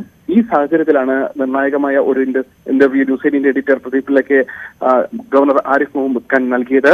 അദ്ദേഹത്തിന്റെ നിലപാടുകൾ വ്യക്തമായി അദ്ദേഹം തുറന്നു പറഞ്ഞിരിക്കുന്നു. യൂണിവേഴ്സിറ്റിയുമായി ബന്ധപ്പെട്ടും കണ്ണൂർ യൂണിവേഴ്സിറ്റിയിലെ VCയുടെ വിഷയത്തിലും യൂണിവേഴ്സിറ്റി നിയമനങ്ങളുമായി ബന്ധപ്പെട്ടും അദ്ദേഹം തന്റെ നിലപാടുകൾ ആവർത്തിച്ചു. എന്തായാലും തന്റെ അധികാരങ്ങൾ, ഗവർണർ എന്ന നിലയിൽ തനിക്ക് ലഭിച്ചിട്ടുള്ള അധികാരങ്ങൾ അത് ഭരണഘടന അനുവദിച്ച് നൽകിയതാണ്. തന്റെ അധികാരങ്ങൾ വെട്ടിക്കുറയ്ക്കുക അല്ലെങ്കിൽ തന്റെ അധികാരങ്ങൾ വെട്ടിക്കുറയ്ക്കാൻ സർക്കാരിന് അധികാരമില്ല. താൻ രാഷ്ട്രപതിയുടെ പ്രതിനിധിയാണ്. തന്നെ ബില്ല് ഒപ്പിടുമോ എന്നുള്ള ചോദ്യത്തിന് വിശദമായി പഠിച്ച ശേഷം സ്വാഭാവികമായി UGC നിയമവും മറ്റ് നിയമങ്ങളും ഇവിടെയുണ്ട്. ആ നിയമങ്ങളെല്ലാം വിശദമായി പഠിച്ച ശേഷം മാത്രമേ ബില്ലിൽ ഒപ്പിടൂ എന്ന് ഗവർണർ വെളിപ്പെടുത്തിയിരിക്കുന്നു. ഏറ്റവും നിർണായകമായ വെളിപ്പെടുത്തൽ ന്യൂസ്18 നടത്തിയിരുന്നു. എന്തായാലും ബില്ല് ഗവർണർക്ക് അയച്ച് ഉടൻ എന്തായാലും ബില്ല് പാസ്സായി പോകില്ല എന്ന് ഇതോടുകൂടി വ്യക്തമായിരിക്കുന്നു. ഇതോടൊപ്പമാണ് ലോകായുക്ത ബില്ലിലും അത് വളരെ ഇത്തരത്തിൽ ഗവർണർ വെറുതെ ഒപ്പിട്ട് കൊടുക്കില്ല എന്നുള്ള വ്യക്തത വരുത്തിക്കൊണ്ടാണ് അദ്ദേഹത്തിന്റെ പരാമർശമുണ്ടായത്. കൂടാതെ കണ്ണൂർ യൂണിവേഴ്സിറ്റിയിലെയും മറ്റു യൂണിവേഴ്സിറ്റികളുടെയും നിയമനങ്ങളുമായി ബന്ധപ്പെട്ട് അദ്ദേഹം നിലപാട് ആവർത്തിച്ചിരിക്കുന്നു. KK രാഗേഷിന്റെ ഭാര്യയുടെ നിയമനം അത് അഴിമതിയാണ് എന്ന് പറഞ്ഞിരിക്കുന്നു. അഴിമതിയും സ്വജനപക്ഷവും അത് നടന്നിരിക്കുന്നു. KK രാഗേഷിന്റെ ഭാര്യയ്ക്ക് റിസർച്ച് സ്കോർ വളരെ കുറവാണെന്ന് പ്രഥമ ദൃഷ്ടിയെ തന്നെ അറിയാവുന്ന കാര്യമാണ്. എന്നിട്ട് അത് താൻ റദ്ദാക്കിയത് തനിക്കെതിരെ നടത്തുന്ന ആരോപണങ്ങൾ, താൻ രാഷ്ട്രീയം കളിക്കുന്നു എന്നുള്ള ആരോപണങ്ങൾ എന്നിവയെല്ലാം അത്തരം ആരോപണങ്ങളെല്ലാം വെറും ആരോപണങ്ങൾ മാത്രമാണ്. താൻ രാഷ്ട്രീയത്തിനെതിരല്ല. പക്ഷേ രാഷ്ട്രീയക്കാരുടെ പ്രവൃത്തികൾക്കാണ് താനെതിരെ. രാഷ്ട്രീയക്കാർ നിരന്തരമായി ചെയ്യുന്ന തെറ്റുകൾ അത് താൻ വീണ്ടും തുറന്നു കാണിച്ചുകൊണ്ടേയിരിക്കും. സർവകലാശാല ഭേദഗതി ബില്ലും ഇനി എന്തായാലും സ്വാഭാവികമായി അടുത്ത നടപടി എന്ന് പറയുന്നത് ഭേദഗതി ബില്ലുകൾ ഇനി ഗവർണറുടെ അടുത്തെത്തുക എന്നുള്ളതാണ്. അതിൽ എന്ത് നിലപാടെടുക്കും എന്നുള്ള സൂചന കൂടിയാണ് അദ്ദേഹം നൽകിയത്. കൂടാതെ ഇർഫാൻ ഹബീബ് വിഷയത്തിൽ VCയുടെ ഗൂഢാലോചനയുടെ ഭാഗമാണ് എന്ന് അദ്ദേഹം വീണ്ടും തുറന്നു പറഞ്ഞിരിക്കുന്നു. ഇതിലെന്തായാലും പോലീസിൽ കേസ് കൊടുക്കേണ്ടത് രാജ്ഭവനല്ല, അത് എല്ലാവർക്കും അറിയാവുന്നതാണ്. അതുകൊണ്ട് തന്നെയാണ് രാജ്ഭവൻ ഇത്തരത്തിലൊരു ക്രിമിനൽ നടപടി ഉണ്ടായിട്ട് ഇർഫാൻ ഹബീബ് ഇത്തരത്തിൽ ആക്രമിക്കാൻ ശ്രമിച്ചിട്ട് എന്തുകൊണ്ട് രാജ്ഭവൻ പരാതി നൽകിയില്ല അല്ലെങ്കിൽ ക്രിമിനൽ നടപടിയുമായി മുന്നോട്ട് പോയില്ല എന്നുള്ള ചോദ്യത്തിനായിരുന്നു അദ്ദേഹത്തിന്റെ മറുപടി. അത് കണ്ണൂർ VCയെ നിരന്തരമായി നിയമം ലംഘിക്കുന്ന ആളാണ്, അതുകൊണ്ടാണ് താൻ ക്രിമിനൽ എന്ന് വിളിച്ചത്. മുഖ്യമന്ത്രി ആവശ്യപ്പെട്ട പെട്ടിട്ടായിരുന്നു കണ്ണൂർ VC താൻ നിയമിച്ചത്. മുഖ്യമന്ത്രി പറഞ്ഞത് മുഖ്യമന്ത്രി നേരിട്ട് വന്ന് കണ്ട് തന്റെ നാടായതുകൊണ്ട് തന്നെ ആ ഒരു പരിഗണന നൽകണമെന്നുള്ളൊരു ആവശ്യം മുന്നോട്ട് വെച്ചു. ആ സാഹചര്യത്തിലായിരുന്നു അത് അംഗീകരിച്ചുകൊണ്ട് കണ്ണൂർ VC നിയമിച്ചത്. പക്ഷേ നിയമനത്തിന് ശേഷം അദ്ദേഹം നിരന്തരമായി നിയമം ലംഘിച്ചു എന്നും ഇദ്ദേഹം ഗവർണർ പറഞ്ഞു. ഇത് കൂടാതെയാണ് മന്ത്രി കെ എൻ ബാലഗോപാൽ തന്നെ നേരിട്ട് വന്ന് കണ്ടിരുന്നു. ആസൂത്രണ ബോർഡ് വൈസ് ചെയർമാനെ നിയമിക്കുന്നതുമായി ബന്ധപ്പെട്ടായിരുന്നു ആ കൂടിക്കാഴ്ച. അതിൽ താൻ വളരെ കെ എൻ ബാലഗോപാൽ വളരെ വിനയത്തോടു കൂടി തന്നോട് അഭ്യർത്ഥിച്ചു തന്റെ നോമിനിയെ ഗവർണറുടെ നോമിനിയും ആക്കണമെന്നുള്ള ആ ആവശ്യം താൻ അംഗീകരിച്ചു എന്നും ഈ ന്യൂസ്18 എഡിറ്റർ പ്രദീപിലേക്ക് നൽകിയ ഇന്റർവ്യൂവിൽ അദ്ദേഹം തുറന്നു പറഞ്ഞിരിക്കുന്നു. ഏതായാലും തന്റെ ആരോപണങ്ങൾ, സർക്കാരിനെതിരെയുള്ള ആരോപണങ്ങൾ അദ്ദേഹം കടുപ്പിക്കുന്നു എന്നുള്ളതാണ്. ഒട്ടും പുറകോട്ടില്ല എന്ന് ഗവർണർ വ്യക്തമാക്കുന്നു. വളരെ പ്രധാനപ്പെട്ട ചില പരാമർശങ്ങൾ അദ്ദേഹം നടത്തുന്നു. അതായത് അഴിമതി നടക്കുന്നു കേരള സർവകലാശാലയിലടക്കം. തന്റെ അധികാരങ്ങൾ വെട്ടിക്കുറയ്ക്കാനുള്ള നീക്കത്തെയും അദ്ദേഹം ചോദ്യം ചെയ്യുന്ന സാഹചര്യമുണ്ട്. ഇത്തരത്തിൽ വളരെ പ്രധാനപ്പെട്ട പരാമർശങ്ങളുമായാണ് അദ്ദേഹം ന്യൂസ്18 കേരളം എഡിറ്റർ പ്രദീപ് പിള്ളയുമായി സംസാരിച്ചത്. ഇടവേള.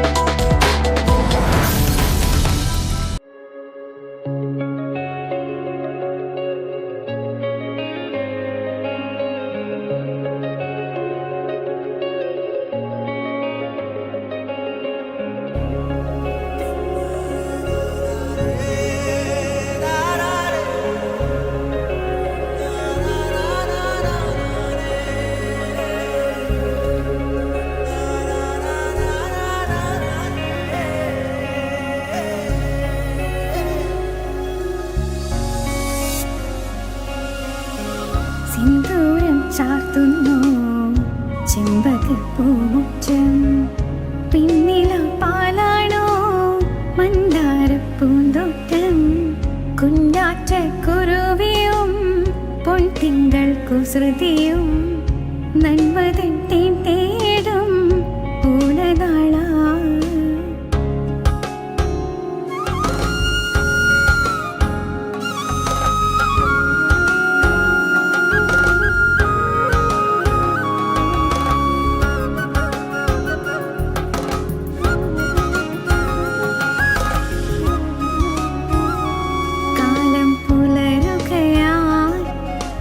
പേടികളെ പോകൂ മനസ്സുകളിൽ ചിങ്ങപ്പൂവനിയായി പൊന്നും കതിരുകളെ തുമ്പിപ്പൂങ്കുടകൾ ചൂടി കസവുവയിൽ ചേലകൾ ചാർത്തിടുമേ.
സിന്ദൂരം ചാർത്തുന്നു.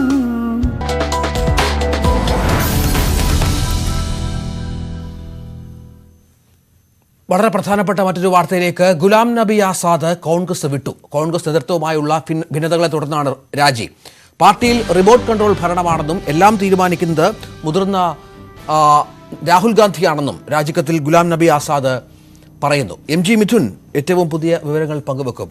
മിഥുൻ, ഭാരത് ജോഡോ മുദ്രാവാക്യവുമായി രാഹുൽ ഗാന്ധി രാജ്യ പര്യടനത്തിന് ഇറങ്ങുകയാണ്.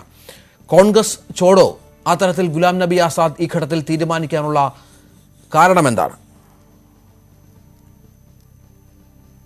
തീർച്ചയായും, അതായത് മറ്റന്നാൾ ഈ പ്രവർത്തക സമിതി ചേരാനിരിക്കെ കൂടിയാണ്, നിർണായകമായ യോഗം ചേരാനിരിക്കെ കൂടിയാണ് ഇപ്പോൾ മുതിർന്ന നേതാവായിട്ടുള്ള ഗുലാം നബി ആസാദിന്റെ രാജി പ്രഖ്യാപനം ഉണ്ടായിരിക്കുന്നത്. വളരെ രൂക്ഷമായ വിമർശനം രാഹുൽ ഗാന്ധിക്കെതിരെ നടത്തിക്കൊണ്ട് തന്നെയാണ് അദ്ദേഹം രാജിക്കത്ത് സോണിയാഗാന്ധിക്ക് കൈമാറുകയും ചെയ്തിരിക്കുന്നത്. അതായത് സോണിയാഗാന്ധിക്ക് നൽകിയ രാജിക്കത്തിൽ പ്രധാനമായും ചൂണ്ടിക്കാണിക്കുന്നത് രാഹുൽ പക്വതയില്ലാതെ പല കാര്യങ്ങളിലും പെരുമാറുകയും ചെയ്തു, രാഷ്ട്രീയ ഇടം BJPക്ക് വിട്ടു നൽകുന്ന തരത്തിലേക്ക് കാര്യങ്ങൾ മാറ്റുകയും ചെയ്തു. അത്തരത്തിൽ പാർട്ടിക്ക് തിരിച്ചു വരാനാകാത്ത വിധത്തരത്തിലൊക്കെയുള്ള ഒരു കാര്യം രാഹുലിന്റെ ഭാഗത്തു നിന്നും ഉണ്ടായി. അത്തരത്തിൽ കോൺഗ്രസിനെ തകർക്കുന്ന ഒരു ശ്രമമായിരുന്നു രാഹുൽ ഗാന്ധിയുടെ ഭാഗത്തു നിന്നും ഉണ്ടായിട്ടുള്ളത്. പാർട്ടിയിൽ ഒരു റിമോട്ട് കൺട്രോൾ സംവിധാനം ഉണ്ടാക്കുകയും ചെയ്തു. കൂടാതെ മുതിർന്ന നേതാക്കളെ, അതായത് പരിചയസമ്പന്നരായിട്ടുള്ള നേതാക്കളെ എല്ലാം തന്നെ മാറ്റി നിർത്തിക്കൊണ്ടുള്ള ഒരു നടപടി ഈ ഒരു പുതിയ ഉപജാപക വൃന്ദത്തെ സൃഷ്ടിച്ചുകൊണ്ട് അദ്ദേഹം കൈക്കൊള്ളുകയും ചെയ്തു. ഈ ഉപജാപക വൃന്ദത്തിന്റെ fighting the BJP on issues of Mengai, on issues of Berozgari, and on issues of polarization. The entire Congress party organization in the last couple of weeks has been involved in preparing for the Mengai Par Halla Bol rally at Ramlila Maidan on September 4th, which will be addressed by Sri Rahul Gandhi ji. 22 press conferences have been scheduled across the country on the 29th of this month. The Bharat Jodo Yatra launch will take place on the 7th of September from Kanyakumari. Finalization of that launch is also Mithun തുടരുന്നുണ്ട്. മിഥുൻ, കോൺഗ്രസിന്റെ മുതിർന്ന നേതാവാണ്. ജമ്മു കാശ്മീരിലടക്കം തെരഞ്ഞെടുപ്പ് നടക്കാനിരിക്കുന്ന പശ്ചാത്തലമുണ്ട്.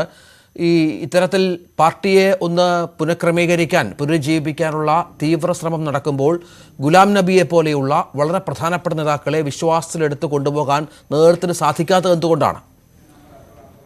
രഞ്ജിത്ത്, ഈ കോൺഗ്രസിനെ സംബന്ധിച്ച് ഗുലാം നബി ആസാദിന്റെ ഈ ഒരു രാജി വലിയ കനത്ത പ്രഹരം തന്നെയാണ് കണക്കാക്കപ്പെടേണ്ടത്. അതായത് 2020 മുതലാണ് ഇത്തരത്തിലുള്ള അഭിപ്രായ ഭിന്നത കോൺഗ്രസിനുള്ളിൽ ഉണ്ടാകുന്നത്. G23 നേതാക്കളെല്ലാം തന്നെ ഈ നേതൃത്വത്തിനെതിരെ തിരിയുകയും ഒപ്പം തന്നെ അവരുടെ ആശയങ്ങൾ മുന്നോട്ട് വയ്ക്കുകയും ചെയ്തു. അതായത് നിലവിലെ സാഹചര്യത്തിൽ BJPക്ക് മുന്നിൽ ബദലാകാൻ കോൺഗ്രസിന് കൂടുതൽ ശക്തി പ്രാപിക്കണമെങ്കിൽ അവരുടെ നിർദ്ദേശങ്ങളടക്കം കേൾക്കണമെന്നുള്ളൊരു ആശയം മുന്നോട്ട് വയ്ക്കുകയും ചെയ്തിരുന്നു. പക്ഷേ ഈ നേതൃ സ്ഥാനങ്ങളിൽ ഇരിക്കുന്നവർ ഇവരുടെ ഈ മുതിർന്ന നേതാക്കളുടെ ആശയങ്ങളൊന്നും തന്നെ, അല്ലെങ്കിൽ അവരുടെ പ്രതികരണങ്ങളൊന്നും തന്നെ കേൾക്കുന്നില്ല.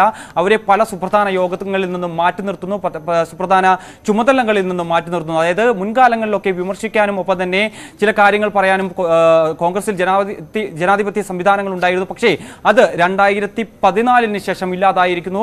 BJP സർക്കാർ അധികാരത്തിലേറിയതിനു ശേഷം വലിയ രീതിയിൽ മാറ്റങ്ങൾ കോൺഗ്രസിൽ ഉണ്ടാകുകയും ചെയ്തു. അതായത് 2014 മുതൽ 2022 വരെ നോക്കുമ്പോൾ ഏകദേശം 4 തെരഞ്ഞെടുപ്പുകളിൽ അല്ലെങ്കിൽ 4 സംസ്ഥാനങ്ങളിൽ മാത്രമാണ് കോൺഗ്രസിന് വിജയിക്കാനായിട്ടുള്ളത്. ഇപ്പോൾ നിലവിലെ സാഹചര്യത്തിൽ 2 സംസ്ഥാനങ്ങളിൽ മാത്രമാണ് കോൺഗ്രസ് ഭരണം കൈകാര്യം ചെയ്യുന്നത്. അത്തരത്തിലൊരു തരം താഴ്ന്ന അവസ്ഥയിലേക്ക് കോൺഗ്രസ് എത്തി നിൽക്കുന്നു. അതുകൊണ്ട് തന്നെയാണ് ഇത്തരത്തിൽ G20 നേതാക്കളിൽ നിന്ന് 6ാമത്തെ നേതാവ് കൂടിയാണ് ഇപ്പോൾ രാജിവെച്ചിരിക്കുന്നത്. ഗുലാം നബി ആസാദിന്റെ രാജി അല്പസമയത്തിന് മുമ്പ് തന്നെ സോണിയാഗാന്ധിക്ക് കൈമാറുകയും ചെയ്തിട്ടുണ്ട്. അതായത് ഈ നേതൃസ്ഥാനങ്ങളിൽ ഇരിക്കുന്നവരെ രൂക്ഷമായി വിമർശിച്ചുകൊണ്ട്, പ്രത്യേകിച്ച് രാഹുൽ ഗാന്ധിയെ കടന്നാക്രമിച്ചുകൊണ്ടുള്ള ഒരു പ്രതികരണമായിരുന്നു, അല്ലെങ്കിൽ രാജിക്കത്തിൽ പരാമർശിച്ചുകൊണ്ടായിരുന്നു അദ്ദേഹം രാജിക്കത്ത് കൈമാറി കൈമാറിയിരിക്കുന്നത്. അതായത് പല കാര്യങ്ങളിലും രാഷ്ട്രീയ ഇടപെടലുകൾ നടത്താൻ രാഹുൽ ഗാന്ധിക്ക് സാധിക്കുന്നില്ല. അദ്ദേഹം പുതിയ ഒരു ഉപജാപക വൃന്ദത്തെ സൃഷ്ടിച്ചുകൊണ്ട് ആ ഉപജാപക വൃന്ദത്തിന്റെ പ്രതികരണങ്ങളും ഒപ്പം തന്നെ അവർ മുന്നോട്ട് വെക്കുന്ന ആശയങ്ങളുമാണ് പാർട്ടിയിൽ നടപ്പിലാക്കുന്നത്. അതുമൂലമാണ് ഇത്തരത്തിൽ വലിയ രീതിയിൽ കോൺഗ്രസ് തകരാൻ കാരണമായിട്ടുള്ളത്. ഒരിക്കലും തിരിച്ചു വരാൻ പറ്റാത്ത തരത്തിലേക്ക് കോൺഗ്രസ് പാർട്ടിയെ മാറ്റിയെടുത്തു. അതിന്റെ കാരണക്കാരനായിട്ടുള്ളത് രാഹുൽ ഗാന്ധിയാണ് എന്നുള്ള രീതിയിലുള്ള പരാമർശങ്ങളൊക്കെ ഈ ഒരു രാജിക്കത്തിലുണ്ടായിരിക്കുന്നു. ഒപ്പം തന്നെ പാർട്ടിയെ ഒരു റിമോട്ട് കൺട്രോൾ മോഡാക്കി മാറ്റി. അതായത് വളരെ കുട്ടിക്കളി എന്ന രീതിയിലാണ് രാഹുൽ ഗാന്ധി കാര്യങ്ങൾ നോക്കിക്കാണുന്നത്. കൂടാതെ തന്നെ അദ്ദേഹത്തിന്റെ സുരക്ഷാ ജീവനക്കാരും PAയുമാണ് കാര്യങ്ങൾ തീരുമാനിക്കുന്നത്. ആ കാര്യങ്ങളൊക്കെ തന്നെ ചർച്ചയിൽ വരികയും പാർട്ടിയിൽ അത് നടപ്പിലാക്കുകയും ചെയ്യുന്നു. അത്തരത്തിൽ മുതിർന്ന നേതാക്കളെയും പരിചയസമ്പന്നരായിട്ടുള്ള ആൾക്കാരുടെ നിർദ്ദേശങ്ങൾ പാലിക്കുന്നില്ല. കൂടാതെ കൂടിയാലോചനകൾ നടക്കുന്നില്ല. അതായത് മുൻകാലങ്ങളിലൊക്കെ ഏതെങ്കിലും തരത്തിലുള്ള പ്രതിസന്ധികൾ പാർട്ടിക്കുള്ളിൽ ഉണ്ടായാൽ അല്ലെങ്കിൽ രാജ്യത്തുണ്ടായാൽ അത് ധ്രുവീകരിക്കുന്നതിന് വേണ്ടി പല കൂടിയാലോചനകൾ നടത്തും. പക്ഷേ നാളിതുവരെയായി അത്തരത്തിലൊരു കൂടിയാലോചനകൾ നടത്താൻ കോൺഗ്രസ് നേതൃത്വം തയ്യാറാകുന്നില്ല എന്നുള്ളൊരു വിമർശനം അദ്ദേഹം ഉന്നയിക്കുകയും ചെയ്യുന്നു. അതായത് ഏകദേശം 50 വർഷത്തിന് മുകളിൽ നിന്ന് നീണ്ടുനിന്ന ഒരു രാഷ്ട്രീയ ജീവിതത്തിനാണ് അദ്ദേഹം, അല്ലെങ്കിൽ കോൺഗ്രസ് രാഷ്ട്രീയ ജീവിതത്തിന് തന്നെയാണ് അദ്ദേഹം ഇപ്പോൾ വിടപറയൽ നടത്തിയിരിക്കുന്നത്. സാഹചര്യം ഗുലാം നബി ആസാദിനെ പോലെ വളരെ പ്രധാനപ്പെട്ട മുതിർന്ന നേതാവ് തന്റെ 50 വർഷത്തെ കോൺഗ്രസ് ബന്ധം ഉപേക്ഷിക്കുന്നു. പ്രാഥമിക അംഗത്വം രാജിവെച്ചു, എല്ലാ പദവികളും രാജിവെക്കുന്നു. ഒപ്പം കോൺഗ്രസ് നേതൃത്വത്തെ രൂക്ഷമായി വിമർശിച്ചാണ് കത്തെഴുതിയ അദ്ദേഹം ഇപ്പോൾ രാജി വെച്ചിരിക്കുന്നത്. അദ്ദേഹത്തിന്റെ അടുത്ത നീക്കം എന്ത് എന്നുള്ള കാര്യത്തിലൊക്കെ ഇനിയും വ്യക്തത വരേണ്ടതുണ്ട്. വളരെ പ്രധാനപ്പെട്ട വിവരമാണത്. വളരെ പെട്ടെന്ന് തിരിച്ചു വരാം ഇടവേളയ്ക്ക് ശേഷം.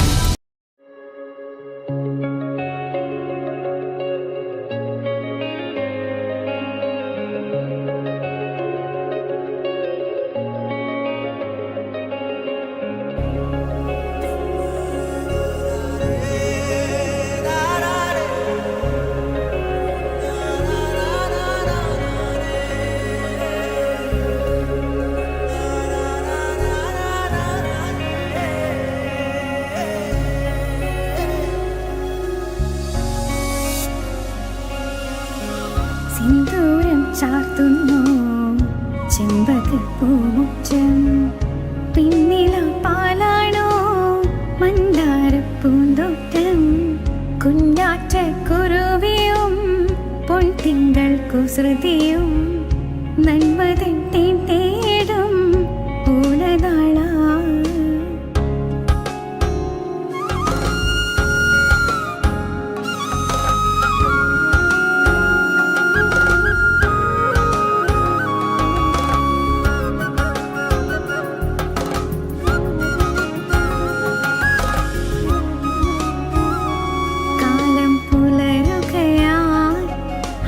പേടികളെ പോകൂ മനസ്സുകളിൽ ചിങ്ങപ്പൂവനിയായി പൊന്നും കതിരുകളെ തുമ്പിപ്പൂങ്കുടകൾ ചൂടി കസവുവയിൽ ചേലകൾ ചാർത്തിടുന്നേ.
ന്യൂസ് റൂം ലൈവ് തുടരുന്നു. ചരിത്ര നിയോഗവുമായി താഹിറ UAE-യിൽ നിന്ന് നാട്ടിലെത്തി. 2 വർഷം മുൻപ് കോവിഡ് ബാധിച്ച് മരിച്ച കന്യാകുമാരി സ്വദേശി രാജ്കുമാർ തങ്കപ്പന്റെ ചിതാഭസ്മവുമായാണ് കോഴിക്കോട് സ്വദേശിനി താഹിറ കല്ലുമുറിക്കൽ എത്തിയത്. പുലർച്ചെ തിരുവനന്തപുരം വിമാനത്താവളത്തിലെത്തിയ താഹിറ ഉച്ചയോടെ കന്യാകുമാരിയിലെത്തി ചിതാഭസ്മം കൈമാറും. ആദ്യമായാണ് UAE-യിൽ മരിച്ചയാളുടെ ചിതാഭസ്മം നാട്ടിലെത്തിക്കുന്നത്. 2020 മെയ്യിലാണ് കന്യാകുമാരി സ്വദേശി രാജ്കുമാർ തങ്കപ്പൻ UAE-യിൽ കോവിഡ് ബാധിച്ച് മരിച്ചത്. ഏറ്റെടുക്കാൻ ആരുമില്ലാതെ മൃതദേഹം UAE-യിൽ തന്നെ സംസ്കരിച്ചു. രാജ്കുമാറിന്റെ ചിതാഭസ്മം ഏറ്റുവാങ്ങിയത് സുഹൃത്തായ കോട്ടയം സ്വദേശി സിജോ പോൾ. എന്നാൽ സാമ്പത്തിക ബുദ്ധിമുട്ട് മൂലം നാട്ടിൽ വരാൻ സിജോയ്ക്ക് കഴിഞ്ഞില്ല. സ്വന്തം താമസ സ്ഥലത്ത് സിജോ ചിതാഭസ്മം സൂക്ഷിച്ചു വെച്ചു. അമ്മയെ നേരത്തെ തന്നെ നഷ്ടപ്പെട്ട രാജ്കുമാറിന്റെ മക്കൾ അച്ഛൻ്റെ ചിതാഭസ്മമെങ്കിലും ഏറ്റുവാങ്ങണമെന്ന ആഗ്രഹം പ്രകടിപ്പിച്ചിരുന്നു. ഇതറിഞ്ഞാണ് UAE-യിൽ ആരോഗ്യ സാമൂഹ്യ മേഖലയിൽ പ്രവർത്തിക്കുന്ന താഹിറ ഈ ദൗത്യം ഏറ്റെടുത്തത്. എല്ലാവർക്കും ഒരു പ്രശ്നം, ഇതെങ്ങനെ കൊണ്ടുപോകും, ബാക്കി പേപ്പർ വർക്കുകൾ ഇതിന് ഒരുപാടുണ്ട്. കാരണം 2 വർഷമായല്ലോ. ആ ഒരു ഒബ്സ്റ്റക്കിൾസ് ആണ് എന്നെ പിന്നെ അവനെ ഹെൽപ്പ് ചെയ്യാം, അല്ലെങ്കിൽ ആ കുടുംബത്തിനും ഹെൽപ്പ് ചെയ്യാമെന്ന് വിചാരിച്ചത്. ഏറെ സങ്കീർണമായ നടപടിക്രമങ്ങളെല്ലാം പൂർത്തീകരിച്ചാണ് ഒടുവിൽ താഹിറ ചിതാഭസ്മവുമായി കന്യാകുമാരിയിലേക്ക് തിരിച്ചത്. Lulu group marketing and communications മേധാവി V. നന്ദകുമാർ ഇതിനുള്ള ചെലവ് വഹിച്ചു. ജീവിച്ചിരുന്നപ്പോൾ ഒരിക്കലും കണ്ടിട്ടില്ലാത്തയാളുടെ ചിതാഭസ്മവുമായി താഹിറ എത്തുമ്പോൾ കന്യാകുമാരിയിൽ കാത്തിരിക്കുകയാണ് രാജ്കുമാറിന്റെ പ്രിയപ്പെട്ടവർ. News desk, News18.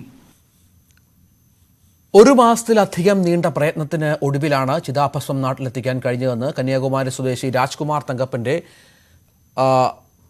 താഹിറ പറഞ്ഞു. നടപടികൾ പൂർത്തിയാക്കാൻ ഇന്ത്യൻ കോൺസുലേറ്റിന്റെയും സുഹൃത്തുക്കളുടെയും വലിയ പിന്തുണയാണ് ലഭിച്ചത്. കോട്ടയം സ്വദേശിയായ സിജോ പോൾ 2 വർഷത്തോളം ചിതാഭസ്മം സൂക്ഷിച്ചു. ദൗത്യം ഏറ്റെടുക്കാനായതിൽ സന്തോഷമുണ്ടെന്നും താഹിറ News18 പറഞ്ഞു. വലിയ ദൗത്യമാണ് താഹിറ ഏറ്റെടുത്തിരിക്കുന്നത്. ഏതായാലും താഹിറ തിരുവനന്തപുരത്തേക്ക് എത്തിയിട്ടുണ്ട്. മരിച്ച കന്യാകുമാരി സ്വദേശി രാജ്കുമാറിന്റെ ചിതാഭസ്മവുമായിട്ടാണ് താഹിറ തിരുവനന്തപുരത്ത് എത്തിയിരിക്കുന്നത്. അല്പസമയത്തിനകം തന്നെ ഇവിടെ നിന്ന് കന്യാകുമാരിയിലേക്ക് യാത്ര തിരിക്കും. അവിടെ എത്തിയാണ് ഈ മരിച്ച രാജ്കുമാറിന്റെ മക്കൾക്ക് ചിതാഭസ്മം കൈമാറുക. ഏതായാലും ആ വലിയ ദൗത്യം ഏറ്റെടുത്ത താഹിറ ഇപ്പോൾ News18 ചേരുകയാണ്. അതായത് ഇത്തരത്തിലൊരു ദൗത്യത്തിലേക്ക് എങ്ങനെയാണ് എത്തുന്നത്? മരിച്ച രാജ്കുമാറിൻ്റെ മകൾ വഴിയാണ് ചിതാഭസ്മം അവിടെ സൂക്ഷിച്ച വിവരം ഞാൻ അറിയുന്നത്. അപ്പം അവർ തന്ന നമ്പർ പ്രകാരം സിജോ പോൾ എന്ന വ്യക്തിയെ കോൺടാക്ട് ചെയ്തു. അങ്ങനെ അവർ പറഞ്ഞു എന്നും എന്തുകൊണ്ടാണ് ചിതാഭസ്മം അവിടെ അവരുടെ കൂടെ സൂക്ഷിച്ചു വെച്ചിട്ടുള്ളത് എന്നും അത് നാട്ടിലെത്തിക്കാനുള്ള പേപ്പർ വർക്കുകളുടെ ബുദ്ധിമുട്ട് എന്താണെന്നും അവരിൽ തന്നെയാണ് ഞാൻ മനസ്സിലാക്കിയത്. പിന്നെ ഞാൻ അവിടുത്തെ ഒരു ഗവൺമെൻറ് അതോറിറ്റിയിൽ വർക്ക് ചെയ്യുന്നതാണ്, ആരോഗ്യ പ്രവർത്തകയാണ്. കോവിഡ് സമയത്ത് ഏഷ്യൻ കൺട്രീസിൻ്റെ കെയർ കോർഡിനേറ്റർ ടീം ലീഡായിട്ട് വർക്ക് ചെയ്യുമായിരുന്നു. അതുപോലെ തന്നെ അവിടുത്തെ എമർജൻസി ഓപ്പറേഷൻ സെൻറ്ററുമായിട്ടും വർക്ക് ചെയ്യാൻ സാധിച്ചിട്ടുണ്ട്. അപ്പം അന്ന് കോവിഡൊക്കെ വന്ന് മരിച്ച ആളുകളുടെ ഡെഡ് ബോഡി എന്ത് ചെയ്തിരുന്നു എന്നുള്ളതിനെ പറ്റിയിട്ട് വ്യക്തമായ ഒരു ധാരണയും, അതിനോടൊപ്പം ആ സമയത്താണ് ആദ്യമായിട്ടൊരു സാമൂഹ്യ പ്രവർത്തനത്തിലോട്ട് ഇറങ്ങിത്തിരിക്കുന്നതും. കാരണം കോവിഡാണല്ലോ നമ്മളെ ഒരു മനുഷ്യൻ എന്താവണം അല്ലെങ്കിൽ എന്താവരുത് എന്ന് പഠിപ്പിച്ചു തന്നിട്ടുള്ളൊരു കാലം കൂടിയാണെന്നാണ് ഞാനിപ്പോഴും ഇനിയും വിശ്വസിക്കാനും ഇഷ്ടപ്പെടുന്നത്.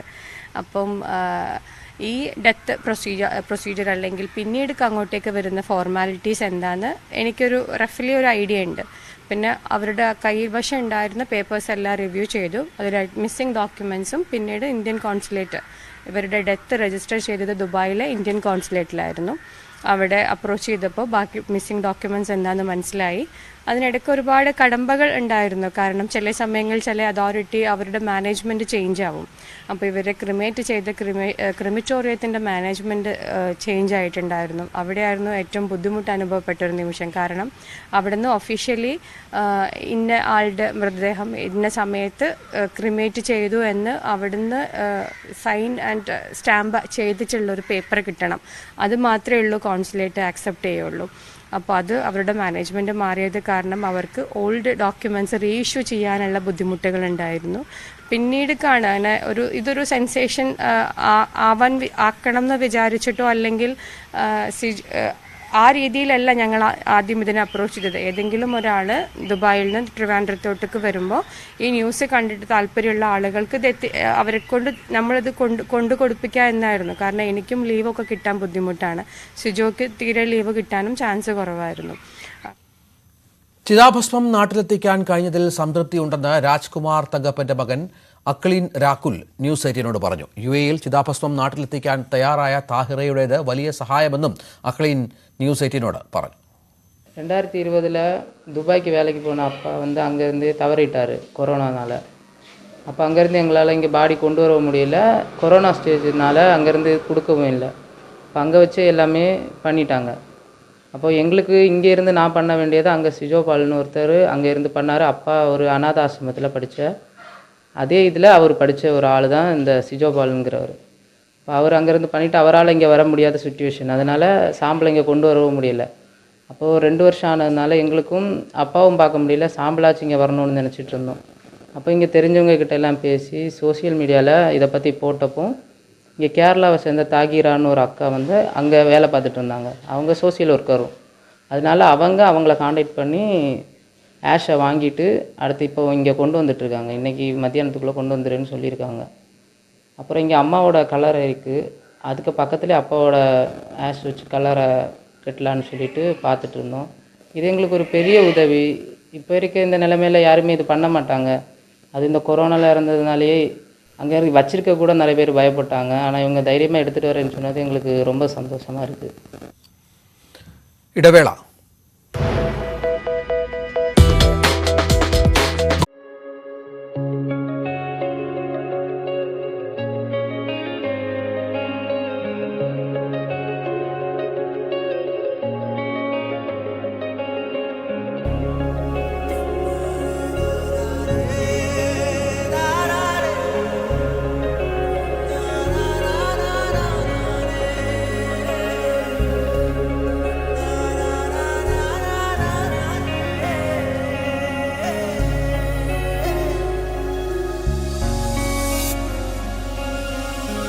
സിന്ദൂരം ചാർത്തുന്നു ചെമ്പകപ്പൂമുറ്റം, പിന്നില പാലാണോ മന്ദാരപ്പൂന്തോട്ടം, കുഞ്ഞാറ്റ കുരുവിയും പൊൻതിങ്കൾ കുസൃതിയും നന്മതൻ തേൻ തേടും പൂലനാള.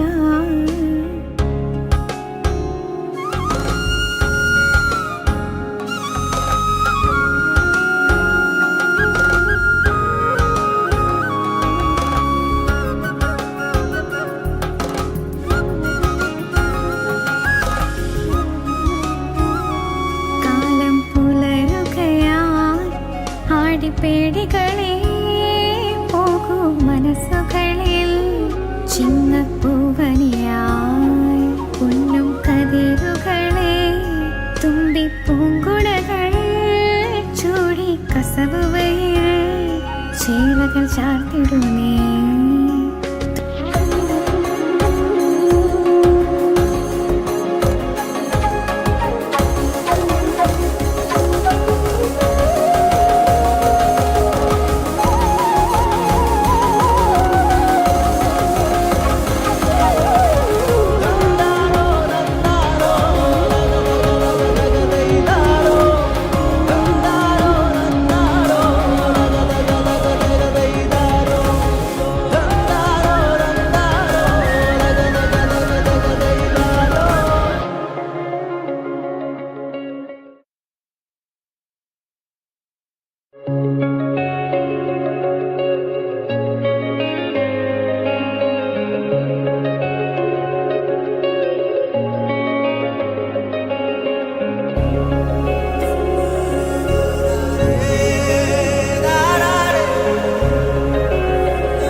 തലശ്ശേരിയിൽ നിന്ന് നാടുവിട്ട വ്യവസായ ദമ്പതികൾ തിരിച്ചെത്തി. നാടുവിട്ടത് നഗരസഭയുടെ ക്രൂരത മൂലമാണെന്ന് പാനൂർ ചാമ്പാട് സ്വദേശി രാജ് കബീർ പറഞ്ഞു. തലശ്ശേരിയിൽ ഇവർ നടത്തുന്ന സ്ഥാപനം അടച്ചുപൂട്ടാൻ നഗരസഭ നോട്ടീസ് നൽകിയതിന് പിന്നാലെയാണ് കത്തെഴുതി വെച്ച ശേഷം നാടുവിട്ടത്.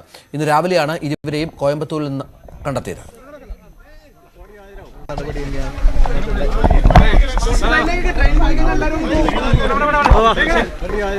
നഗരസഭയുടെ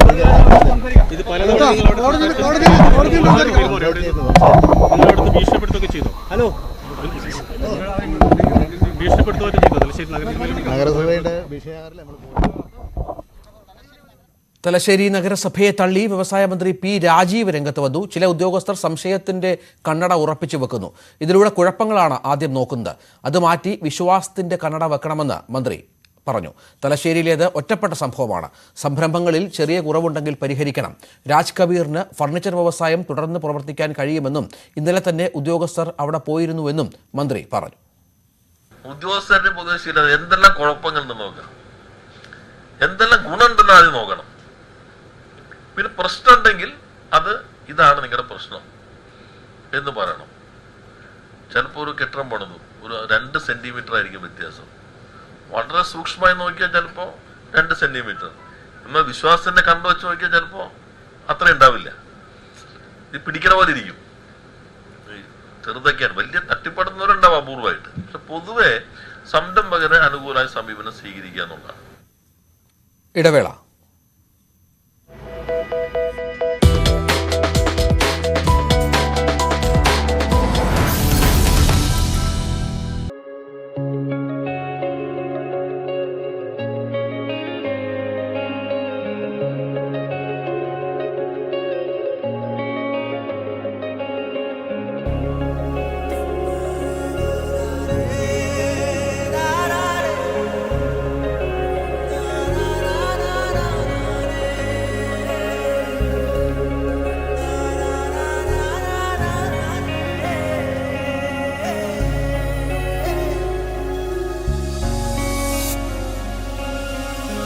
സിന്ദൂരം ചാർത്തുന്നു ചെമ്പകപ്പൂമുറ്റം, പിന്നില പാലാണോ മന്ദാരപ്പൂന്തോട്ടം, കുഞ്ഞാറ്റ കുരുവിയും പൊൻതിങ്കൾ കുസൃതിയും നന്മതൻ തേടും പൂലനാള.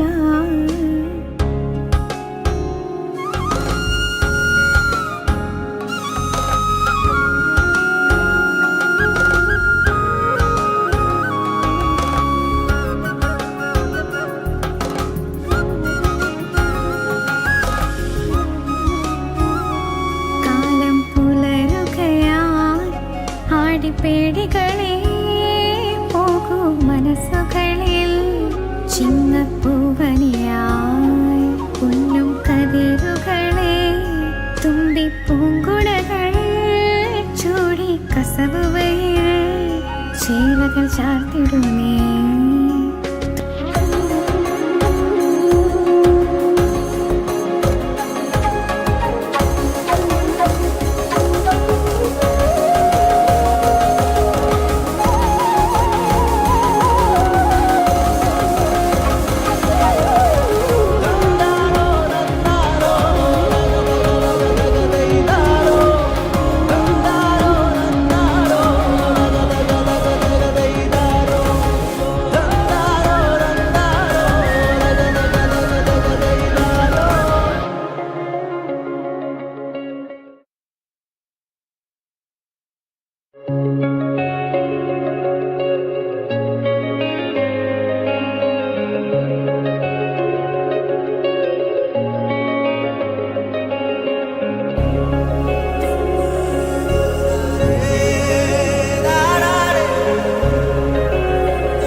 ചാർത്തുന്നു ചെമ്പകപ്പൂമുറ്റം പിന്നില പാലാണോ മന്ദാരപ്പൂന്തോട്ടം കുഞ്ഞാറ്റ കുരുവിയും പൊൻതിങ്കൾ കുസൃതിയും നന്മതൻ തേടും പൂലനാളാ.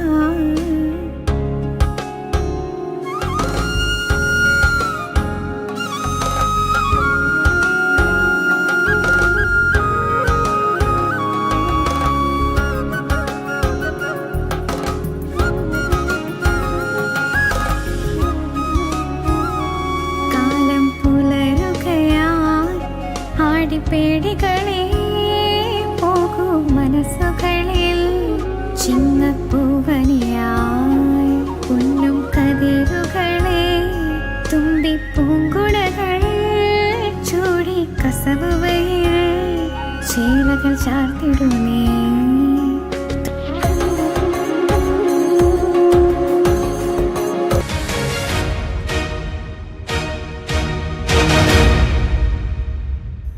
നമസ്കാരം. വാർത്തയിൽ ഇന്ന് പ്രധാന വാർത്തകൾ. VKC Pride പ്രധാന വാർത്തകൾ നിങ്ങൾക്കായി സമർപ്പിക്കുന്നത് India's pride, my pride. VKC Pride, celebrate hard work.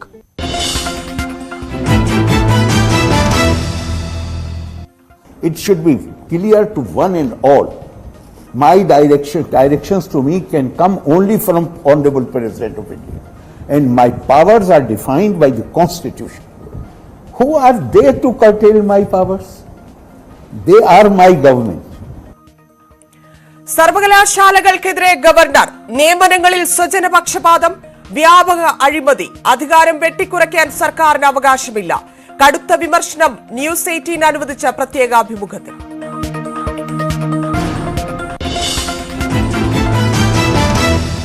Kannur VC നിരന്തരം നിയമലംഘനം നടത്തുന്നയാൾ. ക്രിമിനൽ പരാമർശം ഈ പശ്ചാത്തലത്തിൽ ധനമന്ത്രി ദൂതനായി എത്തിയെന്നും ഗവർണറുടെ വെളിപ്പെടുത്തൽ.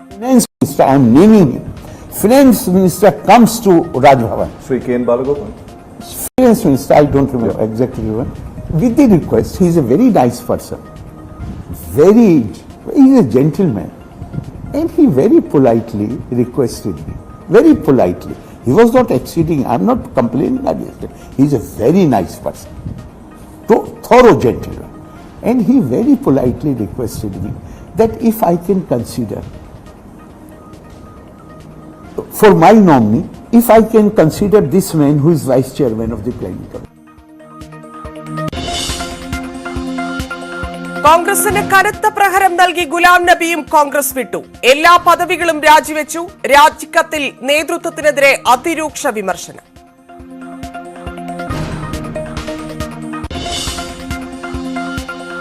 വിഴിഞ്ഞം സമരത്തിൽ ഇടപെട്ട് ഹൈക്കോടതി. ക്രമസമാധാനം ഉറപ്പാക്കാൻ സർക്കാരിന് നിർദ്ദേശം. 7 ദിവസമായി നിർമ്മാണമില്ലെന്ന് അദാനി ഗ്രൂപ്പ്. സമരം 11ാം ദിവസം.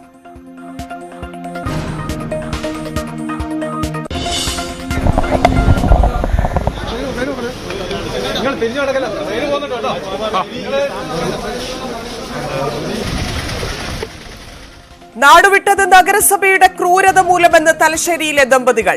ഇപ്പോഴും ആശങ്ക മാറിയിട്ടില്ല. കോയമ്പത്തൂർ ദമ്പതികൾ തലശ്ശേരിയിലെത്തുന്നു. നഗരസഭയെ തള്ളി പി രാജീവ്. അത് പഞ്ചായത്ത് മന്ത്രിയായിട്ട് ഞാൻ സംസാരിച്ചിരുന്നു. അവരത് ഗൗരവമായിട്ട് പരിശോധിക്കുന്നുണ്ടാവും.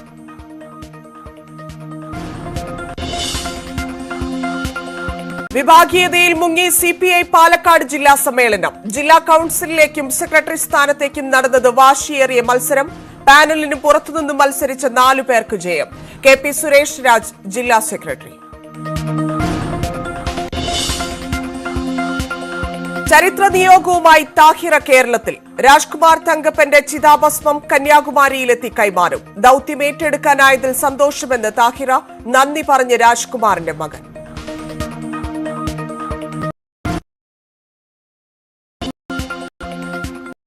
വ്യാപക ATM തട്ടിപ്പ്. സൗത്ത് ഇന്ത്യൻ ബാങ്കിന്റെ 11 ATMകളിൽ നിന്ന് കവർന്നു. കളമശ്ശേരിയിലെ ATMൽ നിന്ന് നഷ്ടപ്പെട്ടത് 1/4 ലക്ഷം. സുപ്രീം കോടതി ചീഫ് ജസ്റ്റിസ് NV രമണ ഇന്ന് വിരമിക്കും. അവസാന സിറ്റിംഗ് തത്സമയം സംപ്രേഷണം ചെയ്ത് സുപ്രീം കോടതി. Live streaming ചരിത്രത്തിലാദ്യം.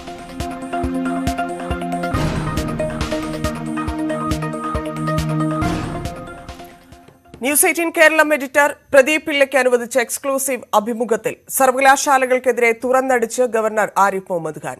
സർവകലാശാലകൾ ഭരണത്തിലിരിക്കുന്നവരുടെ സ്വന്തക്കാർക്ക് നിയമനം നൽകാനുള്ള വേദിയാകുന്നുവെന്ന ഗൌരവമുള്ള വിമർശനമാണ് പ്രധാനമായും ഉന്നയിക്കുന്നത്.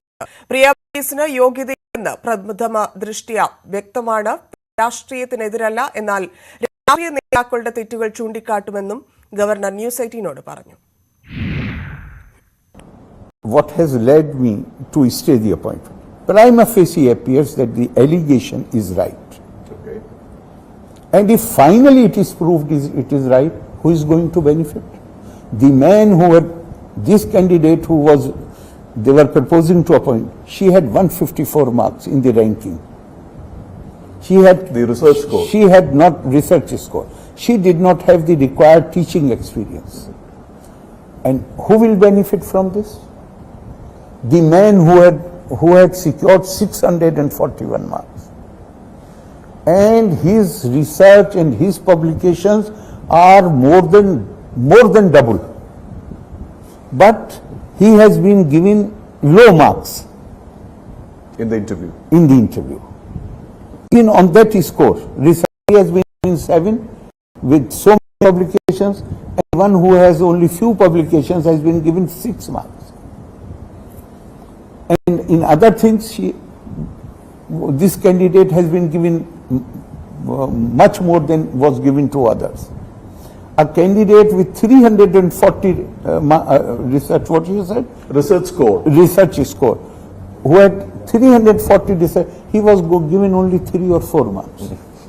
So if this irregularity or this illegality comes to an end, who will BJP?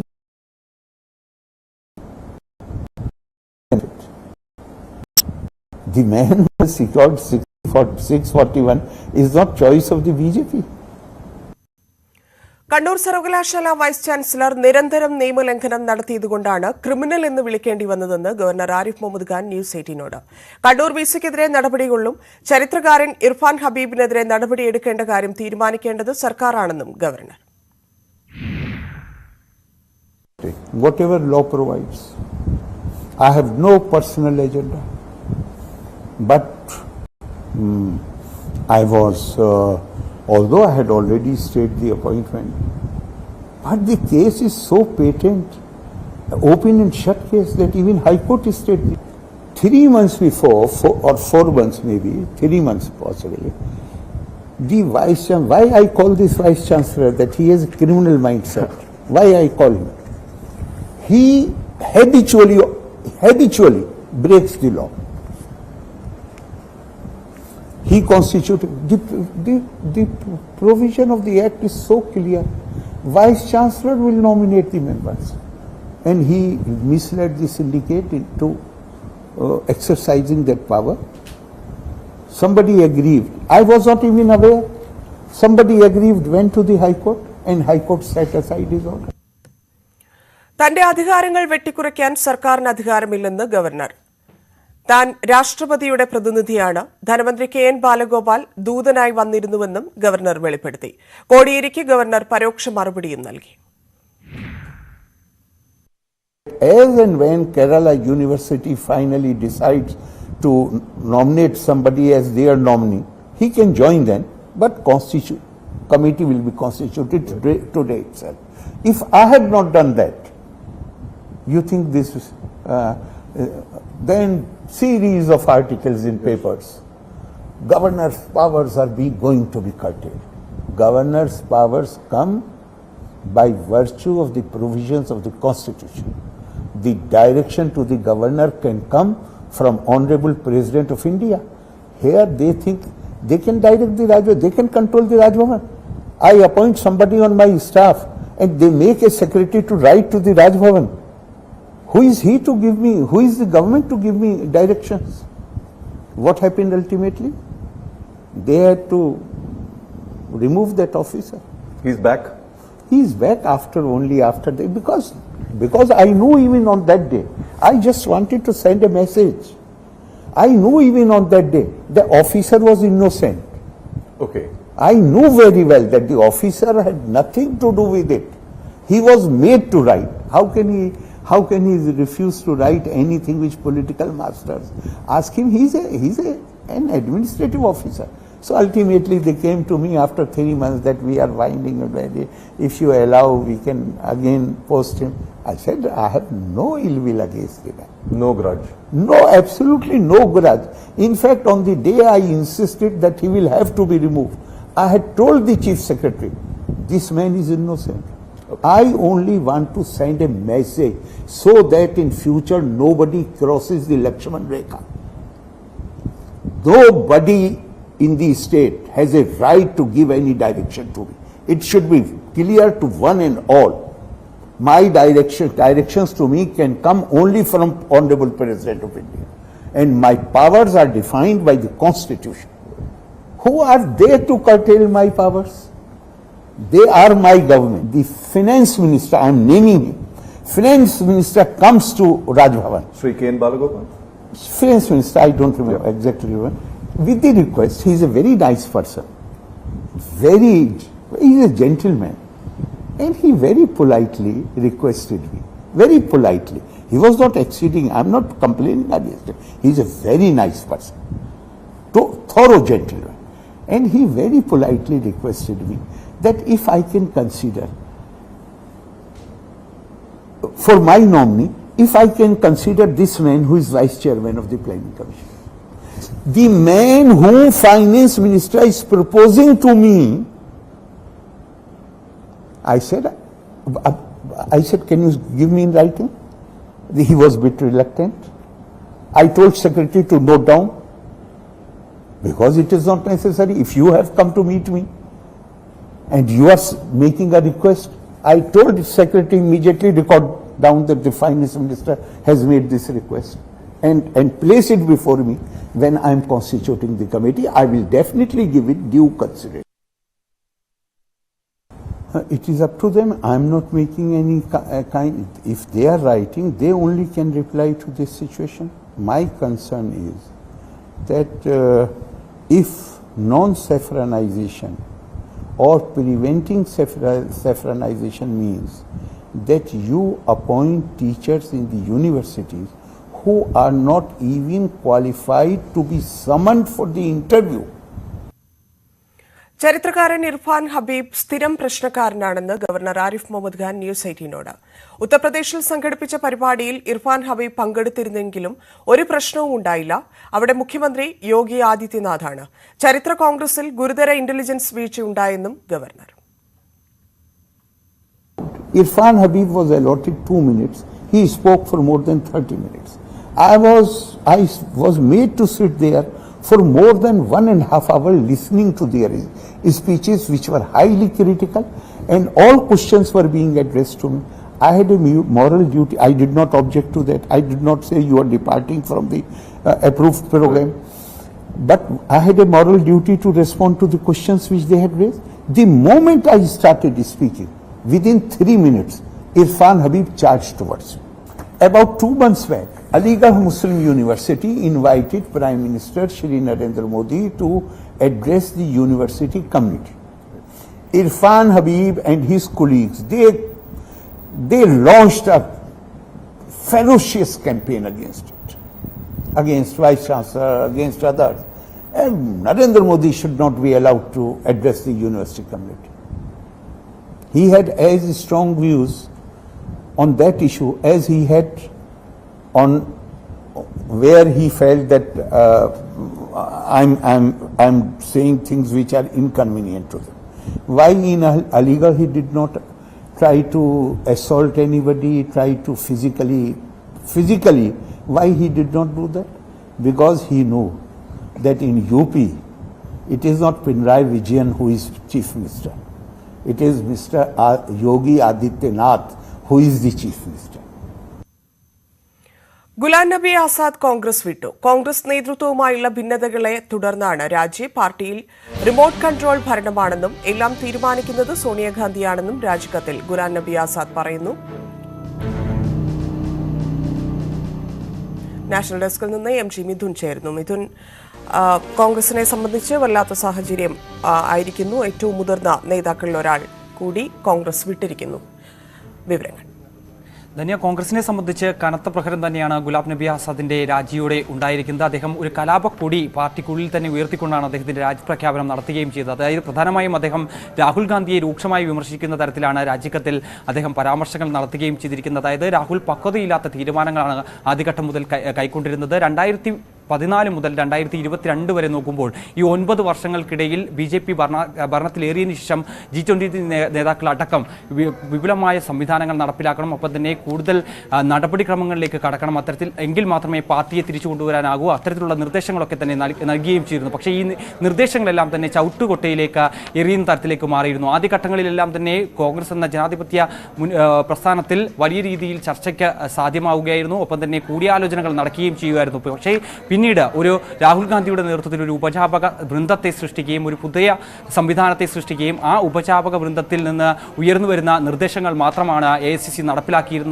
മറ്റ് നിർദ്ദേശങ്ങളെല്ലാം തന്നെ ചവിട്ടുകൊട്ടയിൽ എറിയുന്ന തരത്തിലേക്ക് മാറുകയും ചെയ്തു. അത്തരത്തിലൊരു കുട്ടിക്കളി എന്നുള്ള രീതിയിലാണ് പാർട്ടി സംവിധാനത്തെ രാഹുൽ ഗാന്ധി നോക്കിക്കാണുകയും ചെയ്തത്. 2019 അദ്ദേഹം ഈ പാർട്ടി അധ്യക്ഷ സ്ഥാനം രാജിവെച്ചതിന് ശേഷമാണ് കൂടുതൽ വഷളാവുകയും ചെയ്തത്. പിന്നീട് പാർട്ടിയെ തിരികെ കൊണ്ടുവരാൻ പറ്റാത്ത തരത്തിലേക്ക് അട്ടിമറിക്കുകയും ചെയ്തു. അങ്ങനെയുള്ള രൂക്ഷമായ വിമർശനം അദ്ദേഹത്തിന്റെ ഭാഗത്തുനിന്നും ഉണ്ടായിരുന്നു. കൂടാതെ BJPക്ക് ഇടം നൽകിക്കൊണ്ട് തന്നെയാണ് ഇത്തരത്തിൽ കോൺഗ്രസിന്റെ ഭാവി രാഷ്ട്രീയത്തെ പോലും തച്ചുടച്ചത് എന്നുള്ള പരോക്ഷമായ വിമർശനം അദ്ദേഹം നടത്തുകയും ചെയ്യുന്നു. ഒപ്പം തന്നെ എല്ലാ തീരുമാനങ്ങളും കൈക്കൊള്ളുന്നത് രാഹുൽ ഗാന്ധി മാത്രമാണ്. മുതിർന്ന നേതാക്കളെയെല്ലാം തന്നെ മാറ്റി നിർത്തുകയും ചെയ്തു. പരിചയസമ്പന്നരായിട്ടുള്ള നേതാക്കളിൽ നിന്ന് അഭിപ്രായങ്ങൾ തേടുന്ന പതിവ് പണ്ടുണ്ടായിരുന്നു. പക്ഷേ അതെല്ലാം തന്നെ രാഹുൽ ഗാന്ധിയുടെ കടന്നുവരവോടുകൂടി പിന്നീട് അത് മാറുകയും ചെയ്തു. കൂടാതെ രാഹുൽ ഗാന്ധിയുടെ സുരക്ഷാ ജീവനക്കാർക്കും PAയ്ക്കും പറയുന്നത് പോലും AICC നടപ്പിലാക്കുകയും ചെയ്യുന്നു. അത്തരത്തിൽ പാർട്ടി അധപ്പതിച്ചു പോയതിൻ്റെ സൂചന തന്നെയാണ് ഈ ഒരു രാജിക്കത്തിലൂടെ അദ്ദേഹം പരാമർശിക്കുന്നത്. മറ്റൊരു പ്രധാനപ്പെട്ട കാര്യം ഈ രാജിക്കത്തിൽ പറയുന്നത് തൻ്റെ രാജിക്ക് പിന്നാലെ ചില നേതാക്കൾ കൂടി ഉടനടി തന്നെ പാർട്ടി വിടുമെന്നുള്ളൊരു സൂചനയും അദ്ദേഹം ഈ ഒരു രാജിക്കത്തിൽ ചൂണ്ടിക്കാണിക്കുകയും ചെയ്യുന്നു. അത്തരത്തിൽ വരും ദിവസങ്ങളിൽ കോൺഗ്രസിനെ സംബന്ധിച്ച് നിർണായകമായ ദിവസങ്ങൾ തന്നെയാണ്. ഭാരത് ജോഡോ യാത്രയടക്കം നടത്താനുള്ള ഒരു സാഹചര്യമുണ്ട്. മറ്റന്നാൾ കോൺഗ്രസ് പ്രവർത്തക സമിതി യോഗം ചേരുന്നുണ്ട്. നിർണായക തീരുമാനങ്ങൾ കൈക്കൊള്ളേണ്ടതായിട്ടുണ്ട്. അങ്ങനെ ഇരിക്കുന്ന ഒരു സാഹചര്യത്തിൽ കൂടി ഇത്തരത്തിൽ മുതിർന്ന നേതാവായിട്ടുള്ള ഗുലാം നബി ആസാദിന്റെ പടിയിറക്കം വലിയ കനത്ത പ്രഹരം തന്നെയാണ് കോൺഗ്രസിനെ സംബന്ധിച്ചുണ്ടായിരിക്കുന്നത്. വരും ദിവസങ്ങളിലും കൂടുതൽ നേതാക്കൾ പാർട്ടി വിട്ടു പോകുമെന്നുള്ളൊരു സൂചന അദ്ദേഹം നൽകുമ്പോൾ ആനന്ദ് ശർമ്മയൊക്കെ ഈ ഹരിയാനയിൽ ഏൽപ്പിച്ച ചുമതലകളിൽ നിന്നൊക്കെ വിട്ടുനിൽക്കുന്നു. അത്തരത്തിൽ അദ്ദേഹം ഉൾപ്പെടെയുള്ളവർ പാർട്ടിയിൽ നിന്ന് പുറത്തേക്ക് പോകുമോ എന്നുള്ള അഭ്യൂഹങ്ങളൊക്കെ നേരത്തെ പുറത്തേക്ക് വരുന്ന ഒരു സാഹചര്യം ഉണ്ടായിരുന്നു. അത്തരത്തിൽ കൂടുതൽ നേതാക്കൾ പാർട്ടി വിട്ടു പോകുമെന്നുള്ള ഒരു സൂചന കൂടിയാണ് ഈ ഒരു അദ്ദേഹത്തിന്റെ രാജിയിലൂടെ നമുക്ക് മനസ്സിലാക്കാൻ സാധിക്കുന്നത്. എന്തായാലും വരും ദിവസങ്ങളിൽ കോൺഗ്രസിനെ സംബന്ധിച്ച് വളരെ നിർണായകം തന്നെയാണ്. കോൺഗ്രസ് തകർക്കുന്ന തരത്തിലേക്ക് അല്ലെങ്കിൽ തകർച്ചയിലേക്ക് തള്ളിവിടാൻ പ്രധാനപ്പെട്ട കാരണക്കാരൻ രാഹുൽ ഗാന്ധിയാണ് എന്നുള്ള ഒരു വിമർശനം ഉന്നയിച്ചുകൊണ്ട് തന്നെയാണ് അദ്ദേഹം ഈ ഒരു രാജിപ്രഖ്യാപനം നടത്തിയിരിക്കുന്നത്. ശരി, നന്ദി മിഥുൻ. ലൈംഗിക ദുരുപയോഗം തടയാനുള്ള ബോധവൽക്കരണം സ്കൂൾ പാഠ്യപദ്ധതിയിൽ ഉൾപ്പെടുത്തണമെന്ന് ഹൈക്കോടതി. ഇത് സംബന്ധിച്ച് സംസ്ഥാന വിദ്യാഭ്യാസ വകുപ്പിനും CBSEക്കും ഹൈക്കോടതി നിർദ്ദേശം നൽകി. ജസ്റ്റിസ് ബച്ചു കുര്യൻ തോമസിന്റേതാണ് സുപ്രധാന ഉത്തരവ്. MS അനീഷ് കുമാർ ചേരുന്നു. അനീഷ്, എന്താണ് ഈ ബോധവൽക്കരണവുമായി ബന്ധപ്പെട്ട് കോടതി നൽകിയിരിക്കുന്ന നിർദ്ദേശം? ധന്യ, വിദ്യാർത്ഥികൾക്കിടയിൽ ലൈംഗിക കുറ്റകൃത്യവാസന വർദ്ധിച്ചു വരുന്ന സാഹചര്യത്തിൽ ഇത് തടയാൻ പര്യാപ്തമായ നിയമങ്ങൾ വേണമെന്ന് ആവശ്യപ്പെട്ടാണ് ഒരു ഹർജിയാണ് ഹൈക്കോടതിയുടെ പരിഗണനയ്ക്ക് വന്നത്. ഇതിലാണ് ലൈംഗിക ദുരുപയോഗം തടയാനുള്ള ബോധവൽക്കരണം സ്കൂൾ പാഠ്യപദ്ധതിയിൽ ഉൾപ്പെടുത്തണമെന്ന നിർണായകമായ ഉത്തരവ് ഹൈക്കോടതി പുറപ്പെടുവിച്ചിരിക്കുന്നത്. ഇത് സംബന്ധിച്ച് സംസ്ഥാന വിദ്യാഭ്യാസ വകുപ്പിനും CBSEക്കും കോടതി നിർദ്ദേശം നൽകിയിട്ടുണ്ട്. വിദ്യാർത്ഥികളുടെ പ്രായം അനുസരിച്ചുള്ള പദ്ധതികളാണ് ഈ വിദ്യാഭ്യാസ പദ്ധതിയിൽ തയ്യാറാക്കേണ്ടത്. 2 മാസത്തിനുള്ളിൽ ആ പാഠ്യക്രമം തയ്യാറാക്കുകയും ചെയ്യണം. ഇതിനായി ഒരു വിദഗ്ധ സമിതിയെ രൂപീകരിക്കണമെന്നും കോടതി നിർദ്ദേശിച്ചിരിക്കുന്നു. അമേരിക്കയിലെ പെരിൻസ് ലോയെ മാതൃകയാക്കിയാവണം ഇത്തരത്തിൽ ഈ ലൈംഗിക വിദ്യാഭ്യാസ പദ്ധതി ആവിഷ്കരിക്കേണ്ടതെന്നും പറഞ്ഞിരുന്നു. പാഠ്യപദ്ധതി ലൈംഗിക വിദ്യാഭ്യാസം വിഷയമായി ഉൾപ്പെടുത്തുമ്പോൾ ഈ പെരിൻസ് ലോ ഒരു മാർഗരേഖയായി സ്വീകരിക്കാമെന്നും ഉത്തരവിൽ വ്യക്തമാക്കുന്നുണ്ട്. ശരി, നന്ദി അനീഷ്. ഇടവേളയ്ക്ക് ശേഷം വാർത്തകൾ തുടരും.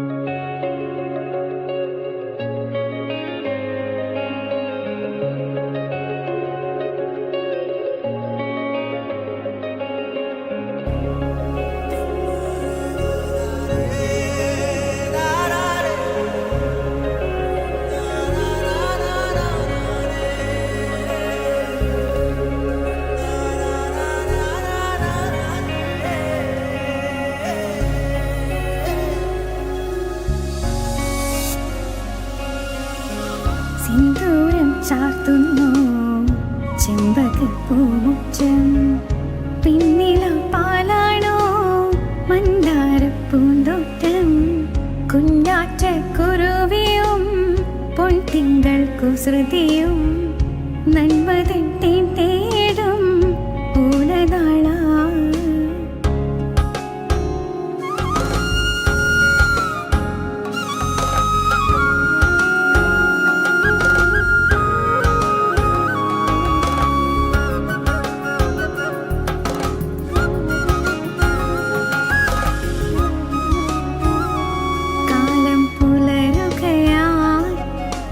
പേടികളെ പോകൂ മനസ്സുകളിൽ ചിങ്ങപ്പൂവനിയായി പൊന്നും കതിരുകളെ തുമ്പിപ്പൂങ്കുടകൾ ചൂടി കസവുവയിൽ ചേലകൾ ചാർത്തിടുമേ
വാർത്തകളിലേക്ക്. മറ്റൊരു മാർഗവും ഇല്ലാത്തതുകൊണ്ടാണ് നാടുവിട്ടതെന്ന് കണ്ണൂർ പാനൂരിലെ സംരംഭകൻ രാജ് കബീർ. തലശ്ശേരി നഗരസഭ സ്ഥാപനം പൂട്ടിച്ചതിനെ തുടർന്ന് നാടുവിട്ട സംരംഭക ദമ്പതികളെ പോലീസ് നാട്ടിലെത്തിച്ചു. താഴേച്ചെമ്പാട് സ്വദേശി രാജ് കബീറിനെയും ഭാര്യ ശ്രീദിവ്യയെയും കോയമ്പത്തൂരിൽ നിന്നാണ് അന്വേഷണ സംഘം കണ്ടെത്തിയത്. അതേസമയം നഗരസഭയെ മോശമായി ചിത്രീകരിക്കാനുള്ള ശ്രമമാണ് സംരംഭകരുടെ ഭാഗത്തുനിന്നുണ്ടായതെന്ന് നഗരസഭാ അധ്യക്ഷ പറഞ്ഞു. കോയമ്പത്തൂർ മംഗലാപുരം ഇന്റർസിറ്റി എക്സ്പ്രസിലാണ് രാജ് കബീറിനെയും ഭാര്യയെയും പോലീസ് തലശ്ശേരിയിലെത്തിച്ചത്. ആശങ്കകൾ ഇനിയും മാറിയിട്ടില്ലെന്ന് വൈകാരികമായി രാജ് കബീർ തുറന്നു പറഞ്ഞു. സ്ഥാപനം പൂട്ടിക്കാനാണ് നഗരസഭ നീക്കങ്ങൾ നടത്തിയത്. ഇനിയും സ്ഥാപനം നടത്താൻ അവർ സമ്മതിക്കുമെന്ന് ഉറപ്പില്ല. വ്യവസായ മന്ത്രി പിന്തുണ നൽകിയാൽ സ്ഥാപനം നല്ല രീതിയിൽ നടത്താൻ തയ്യാറാണെന്നും രാജ് കബീർ. അല്ല, മന്ത്രിയെ ഞാൻ വ്യവസായ മന്ത്രിയായിട്ട് അന്ന് വ്യവസായ മന്ത്രി ഒന്ന് പറയട്ടെ, നമുക്ക് നന്നായിട്ട് നടത്താൻ ഇത് പിന്നെ അനുവദിക്കെങ്കിൽ നമ്മൾ നടത്തും. നഗരസഭ മനഃപൂർവ്വമാണ് തീർച്ചയായിട്ടും ഞാൻ അത് തന്നെയാണ് എൻ്റെ മനസ്സിൽ. നഗരസഭ അങ്ങനെ അത് ചെയ്തുകൊണ്ട് നമുക്ക് നഗരസഭയോട് നമുക്ക് അത്ര ഇതില്ല. മന്ത്രി ഇടപെട്ടിട്ട് നമ്മളോട് പറയാം നിങ്ങൾ വ്യവസായം നടത്തുക എന്ന് വെച്ചാൽ മന്ത്രിയെ പറയുന്നത് എനിക്കറിയാം. പോലീസിന് രാജ് കബീറിനെ കണ്ടെത്താനായതിന്റെ സന്തോഷത്തിലാണ് കുടുംബാംഗങ്ങളും. ഇനി ഒരു സംരംഭകനും ഇതുപോലത്തെ ഒരു ദുരനുഭവം ഉണ്ടാവരുത്. സർക്കാർ പ്രത്യേകം ശ്രദ്ധിക്കണം. ഇപ്പോൾ സർക്കാർ ഇതിന് നല്ല കാര്യങ്ങൾ ചെയ്യുമ്പോഴും ഇതിൻ്റെ ഉള്ളിൽ ഏതൊക്കെയോ ജീവികൾ എന്നെ പറയാം ഞാൻ ജീവികൾ ഇഴഞ്ഞു കയറിയിട്ട് അത് തകർക്കാൻ വേണ്ടി ശ്രമിക്കുന്നുണ്ട്.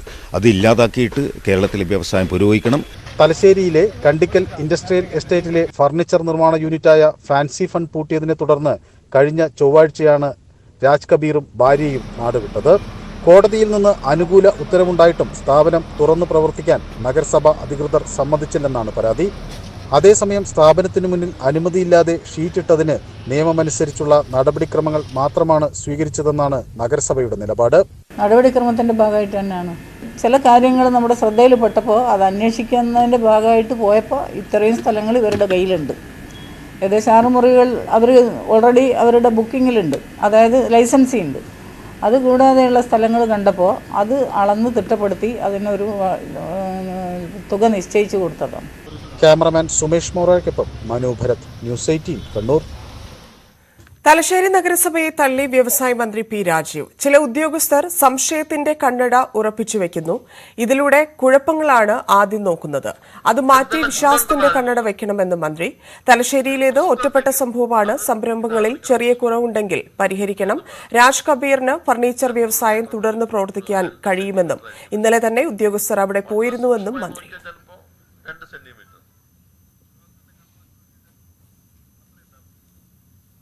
വിഴിഞ്ഞം തുറമുഖ നിർമ്മാണത്തിനെതിരായ ലത്തീൻ അതിരൂപതയുടെ നേതൃത്വത്തിലുള്ള മത്സ്യത്തൊഴിലാളികളുടെ സമരം ഇന്നും ശക്തം. മത്സ്യത്തൊഴിലാളികൾ ബാരിക്കേഡുകൾ മറിച്ചിട്ട് പദ്ധതി പ്രദേശത്തേക്ക് കടന്നുകയറി. 2 പോലീസുകാർക്ക് പരിക്കേറ്റു. തുറമുഖ നിർമ്മാണം നിർത്തിവെക്കാതെ സമരത്തിൽ നിന്ന് പിന്നോട്ടില്ലെന്ന് ലത്തീൻ അതിരൂപത തിരുവനന്തപുരം വികാരി ജനറൽ യൂജിൻ പെരേര പറഞ്ഞു. സമരത്തിനെതിരെ പ്രദേശവാസികളുടെ ബഹുജന കൺവെൻഷൻ വൈകിട്ട് നടക്കും. വിഴിഞ്ഞത്ത് ക്രമസമാധാനം ഉറപ്പാക്കണമെന്ന് ഹൈക്കോടതി. മത്സ്യത്തൊഴിലാളികളുടെ സമരത്തിൽ നിന്ന് പോലീസ് സംരക്ഷണം ആവശ്യപ്പെട്ട് അദാനി ഗ്രൂപ്പ് നൽകിയ ഹർജികൾ പരിഗണിക്കവെയാണ് കോടതി നിർദ്ദേശം. എതിർകക്ഷികൾക്ക് നോട്ടീസ് അയച്ച ഹൈക്കോടതി ഹർജി തിങ്കളാഴ്ച വീണ്ടും പരിഗണിക്കാനായി മാറ്റി. വിഴിഞ്ഞത്തെ മത്സ്യത്തൊഴിലാളികളുടെ സമരം ഗൂഢാലോചനയെന്ന സർക്കാർ വാദം തെറ്റായ സമീപനമെന്ന് വി ഡി സതീശൻ. ഏത് സമരത്തിനും സർക്കാർ ഇതുതന്നെയാണ് പറയുന്നത്. ഗൂഢാലോചന എന്നത് മുഖ്യമന്ത്രിയുടെ ഓഫീസിലെയും AKG സെന്ററിലെയും സ്ഥിരം വാചകമാണ്. സർക്കാർ അദാനിയോടൊപ്പം ചേർന്നെന്നും വി ഡി സതീശൻ. ചരിത്ര നിയോഗവുമായി താഹിര UAE-യിൽ നിന്ന് നാട്ടിലെത്തി. 2 വർഷം മുൻപ് കോവിഡ് ബാധിച്ച് മരിച്ച കന്യാകുമാരി സ്വദേശി രാജ്കുമാർ തങ്കപ്പന്റെ ചിതാഭസ്മവുമായാണ് കോഴിക്കോട് സ്വദേശി താഹിര കല്ലുമുറിക്കൽ എത്തിയത്. പുലർച്ചെ തിരുവനന്തപുരം വിമാനത്താവളത്തിലെത്തിയ താഹിര കന്യാകുമാരിയിലെ അരുമനയ്ക്ക് സമീപത്തെ കുഴിച്ചലിലെ വീട്ടിലെത്തി ചിതാഭസ്മം രാജ്കുമാർ തങ്കപ്പന്റെ മകന് കൈമാറി.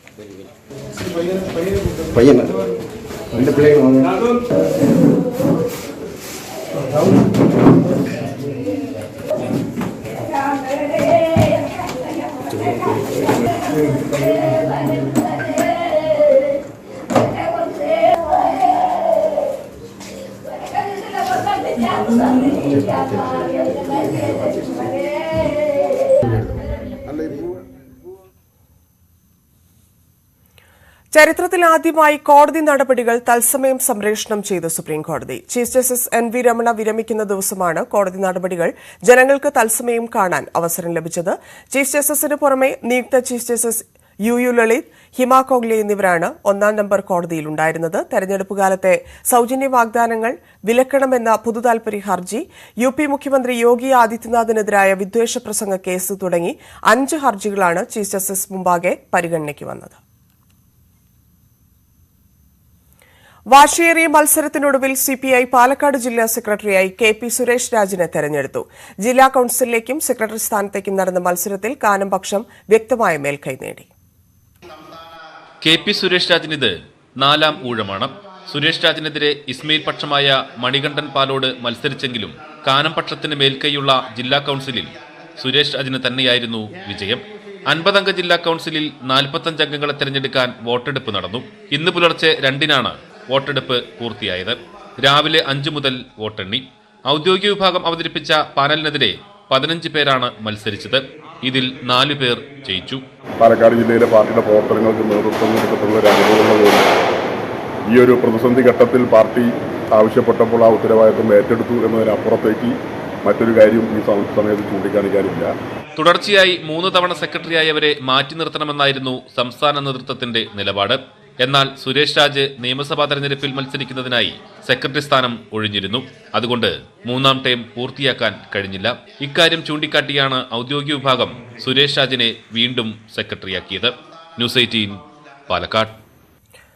കൊച്ചിയിൽ വ്യാപക ATM തട്ടിപ്പ്. സൗത്ത് ഇന്ത്യൻ ബാങ്കിന്റെ 11 ATMകളിൽ നിന്നാണ് മോഷ്ടാവ് പണം കവർന്നത്. കളമശ്ശേരിയിലെ ATMിൽ നിന്ന് മാത്രം 1/4 ലക്ഷത്തോളം രൂപയാണ് നഷ്ടമായത്.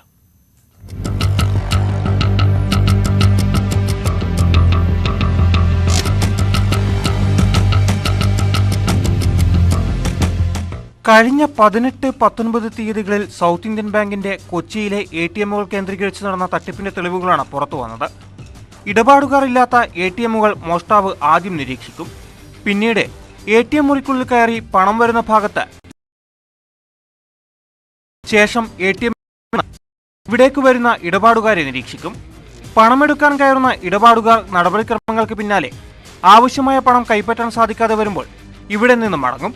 ഈ തക്കം നോക്കി മോഷ്ടാവ് അകത്തുകടന്ന് ഘടിപ്പിച്ച ഉപകരണം ഇളക്കിമാറ്റി പണം കൈക്കലാക്കി മുങ്ങുന്നതാണ് മോഷണ രീതിയെന്ന് പോലീസ് പറയുന്നു.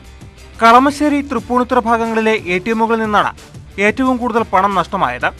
പണം നഷ്ടപ്പെട്ട ഇടപാടുകാർ ആദ്യം പരാതിയുമായി ബാങ്കിനെ സമീപിക്കുകയും പിന്നീട് പോലീസിൽ വിവരമറിയിക്കുകയുമായിരുന്നു. മുഖം മറയ്ക്കാതെ മോഷ്ടാവ് പണം തട്ടുന്നതിന്റെ CCTV ദൃശ്യങ്ങൾ പോലീസ് ശേഖരിച്ചു. തട്ടിപ്പ് സംഘത്തിൽ കൂടുതൽ പേരുണ്ടെന്നാണ് പോലീസിന്റെ പ്രാഥമിക നിഗമനം. തൃക്കാക്കര അസിസ്റ്റന്റ് കമ്മീഷണറുടെ നേതൃത്വത്തിലാണ് കേസ് അന്വേഷണം. അതേസമയം കൂടുതലിടങ്ങളിൽ തട്ടിപ്പ് നടന്ന സാഹചര്യത്തിൽ ബാങ്കിന്റെ കീഴിലുള്ള ATMകളിൽ ഉദ്യോഗസ്ഥർ പരിശോധന നടത്തി. News18 കൊച്ചി. വാർത്തയിൽ ഇന്ന് പൂർണ്ണമാവുന്നു. കൂടുതൽ വാർത്തകൾക്ക് malayalam.news18.com.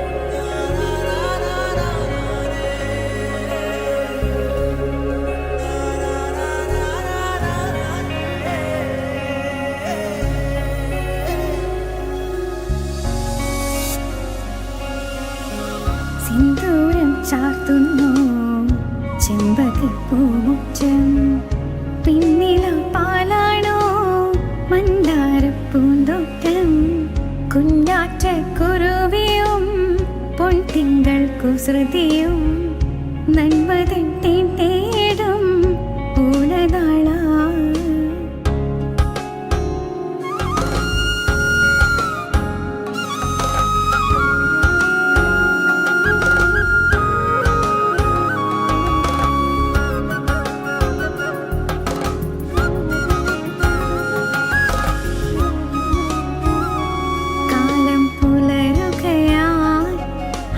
പേടികളെ പോകൂ മനസ്സുകളിൽ ചിങ്ങപ്പൂവനിയായി പൊന്നും കതിരുകളെ തുമ്പിപ്പൂങ്കുടകൾ ചൂടി കസവുവയിൽ ചേലകൾ ചാർത്തിടുമേ.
നമസ്കാരം. നാട്ടുവർത്തമാനത്തിലേക്ക് സ്വാഗതം. ആദ്യം പ്രധാന വാർത്തകൾ. അതിർത്തി മേഖല കേന്ദ്രീകരിച്ച് പരിശോധന ശക്തം. നെയ്യാറ്റിൻകരയിൽ 30 കിലോ കഞ്ചാവ് പിടിച്ചു. തമിഴ്നാട് സ്വദേശി പിടിയിൽ.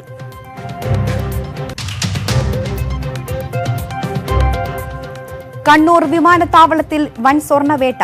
പിടിച്ചത് 1025 ഗ്രാം സ്വർണം. കാസർഗോഡ് സ്വദേശി മുഹമ്മദ് ബിൻ റഷീദ് പിടിയിൽ.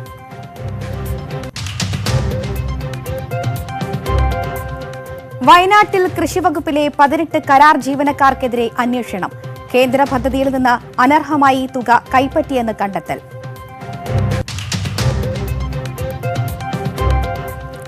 പാലക്കാട് യുവാവിനെ കൊലപ്പെടുത്തിയ കേസിൽ 6 പേർ അറസ്റ്റിൽ. പിടിയിലായത് കൊല്ലപ്പെട്ട സുബീഷിന്റെ സുഹൃത്തുക്കൾ.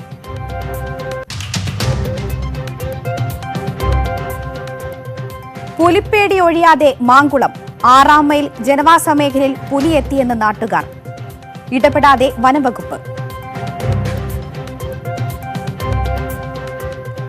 വിശദമായ വാർത്തകളിലേക്ക്. പാലക്കാട് യുവാവിനെ കൊന്ന് പുഴയിൽ കെട്ടിത്താഴ്ത്തിയ സംഭവത്തിൽ 6 പേർ പിടിയിൽ. കൊല്ലപ്പെട്ട തത്തമംഗലം സ്വദേശി സുബീഷിന്റെ സുഹൃത്തുക്കളാണ് പിടിയിലായത്. സുബീഷിനെതിരെ നേരത്തെയും ഭീഷണി ഉണ്ടായിരുന്നുവെന്നും സുഹൃത്തുക്കൾ മർദ്ദിച്ചിരുന്നതായും അമ്മ വിജി പറഞ്ഞു. ജൂലൈ 19 കാണാതായ സുബീഷിനെ കൊലപ്പെടുത്തിയ കേസിലാണ് സുഹൃത്ത് ഋഷികേശ് ഉൾപ്പെടെ 6 പേരെ പോലീസ് പിടികൂടിയത്. സേലത്ത് നിന്നും സുബീഷിന്റെ ഫോൺ കിട്ടിയതാണ് കേസിന് വഴിത്തിരിവായത്. തുടർന്ന് നടത്തിയ അന്വേഷണത്തിലാണ് സുഹൃത്തുക്കളെ പിടികൂടിയത്. ഇവർ ജൂലൈ 19 തന്നെ സുബീഷിനെ അടിച്ചു കൊലപ്പെടുത്തിയിരുന്നുവെന്ന് പോലീസിന് മൊഴി നൽകി. തുടർന്ന് വയറിൽ കല്ലുകെട്ടി യാക്കരപ്പുഴയിൽ താഴ്ത്തി. ഇവിടെ നിന്നും മൃതദേഹം പോലീസ് കണ്ടെടുത്തിട്ടുണ്ട്. പൂർണ്ണമായും അഴുകിയ നിലയിലാണ് മൃതദേഹം. ഫോറൻസിക് വിദഗ്ധരും സ്ഥലത്തെത്തി പരിശോധന നടത്തി. സുബീഷിനെതിരെ നേരത്തെയും ഭീഷണിയുണ്ടായിരുന്നുവെന്ന് അമ്മ വിജി പറഞ്ഞു. കഞ്ചാവ് വിൽപ്പനയുമായി ബന്ധപ്പെട്ട സാമ്പത്തിക ഇടപാടുകളാണ് കൊലപാതകത്തിന് പിന്നിലെന്നാണ് സൂചന. പ്രതികളെ ചോദ്യം ചെയ്തു വരികയാണെന്നും അതിനുശേഷമേ കൂടുതൽ വ്യക്തത വരുമെന്നും പോലീസ് പറഞ്ഞു. കഞ്ചാവ് ഉപയോഗിച്ചതിന് സുബീഷിന്റെ പേരിൽ പാലക്കാട് ടൗൺ പോലീസ് സ്റ്റേഷനിൽ 2 കേസുകളുണ്ട്. News18 പാലക്കാട്. തിരുവനന്തപുരം നെയ്യാറ്റിൻകരയിൽ വൻ കഞ്ചാവ് വേട്ട. പിക്കപ്പ് വാനിൽ കടത്തിയ 30 കിലോ കഞ്ചാവ് പിടികൂടി. ഒരാൾ കസ്റ്റഡിയിലാണ്. തിരുനെൽവേലി സ്വദേശി ദുരൈയാണ് പിടിയിലായത്. GSTയും എക്സൈസും സംയുക്തമായിട്ടാണ് പരിശോധന നടത്തിയത്. ഓണം സ്പെഷ്യൽ ഡ്രൈവിന്റെ ഭാഗമായിട്ടായിരുന്നു പരിശോധന.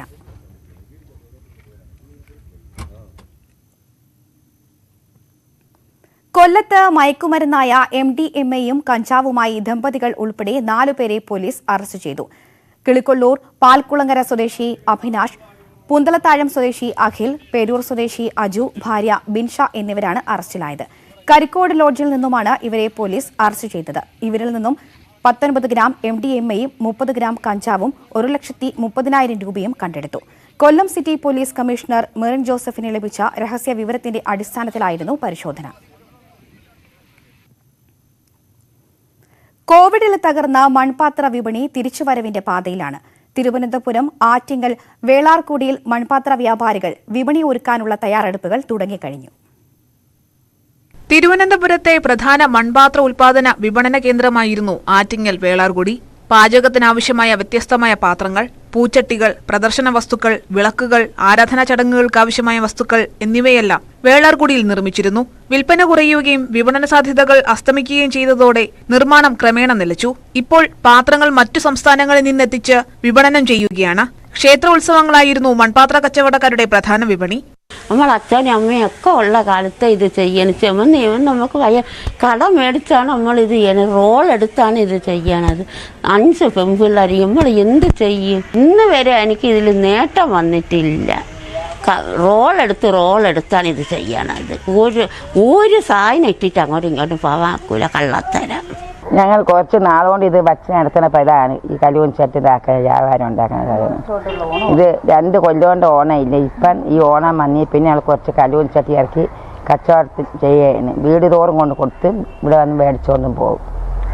പണ്ടേ ഉള്ളതാണിത്. 5 കൊല്ലം കൊണ്ട് ഞാൻ കലം വെക്കണം മോനെ. എൻ്റെ ആണാപ്പുറന്നവനൊക്കെ മരിച്ച് വലിയ ദുഃഖമാണ്. പേസം കൊണ്ട് ജീവിക്കണം. പിന്നെ 5-6 ചട്ടി ഇങ്ങനെ എടുക്കും. 3 കൊല്ലം കൊറോണ അതിനെ കൊണ്ട് എങ്ങും പോവാൻ വയ്യ. വലിയ കഷ്ടപ്പാട്. കോവിഡിന്റെ വരവോടെ ഉത്സവങ്ങളില്ലാതായത് മൺപാത്ര നിർമ്മാണക്കാരെയും കച്ചവടക്കാരെയും പ്രതിസന്ധിയിലാക്കി. ലക്ഷക്കണക്കിന് രൂപയുടെ ഉൽപ്പന്നങ്ങളാണ് വിറ്റഴിക്കാനാകാതെ കെട്ടിക്കിടക്കുന്നത്. സ്റ്റീൽ പാത്രങ്ങളുടെ വരവോടെയാണ് മൺപാത്ര വിപണി നിർജ്ജീവമായത്. എന്നാൽ കളിമൺ പാത്രങ്ങളുടെ ആരോഗ്യപരമായ ഗുണങ്ങൾ തിരിച്ചറിഞ്ഞതോടെ ഇപ്പോൾ വിൽപ്പനയിൽ മാറ്റം വരുന്നുണ്ട്.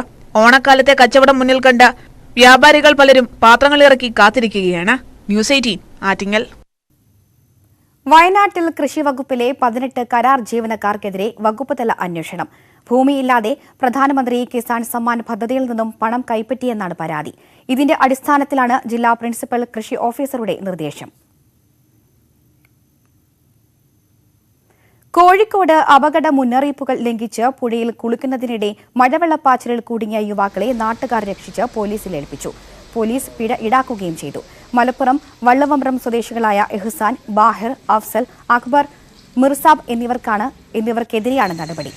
കൂടരഞ്ഞി പഞ്ചായത്തിലെ ഉറുമി പുഴയിലാണ് ഇവർ ഒഴുക്കിൽപ്പെട്ടത്. നാട്ടുകാർ ഉടൻ തന്നെ മുക്കം അഗ്നിരക്ഷാസേനയും കൂടരഞ്ഞി ഗ്രാമപഞ്ചായത്ത് അധികൃതരെയും തിരുവമ്പാടി പോലീസിനെയും വിവരമറിയിച്ചു. വടംകെട്ടി യുവാക്കളെ പുഴയുടെ മറുകരയിൽ എത്തിച്ച് തിരുവമ്പാടി പഞ്ചായത്തിലെ ഓളിക്കൽ വഴി രക്ഷപ്പെടുത്തുകയായിരുന്നു. മഴക്കാലത്ത് മലയോര മേഖലയിലെ ജലാശയങ്ങളിൽ ഇറങ്ങുന്നതിന് നിരോധനമുണ്ട്.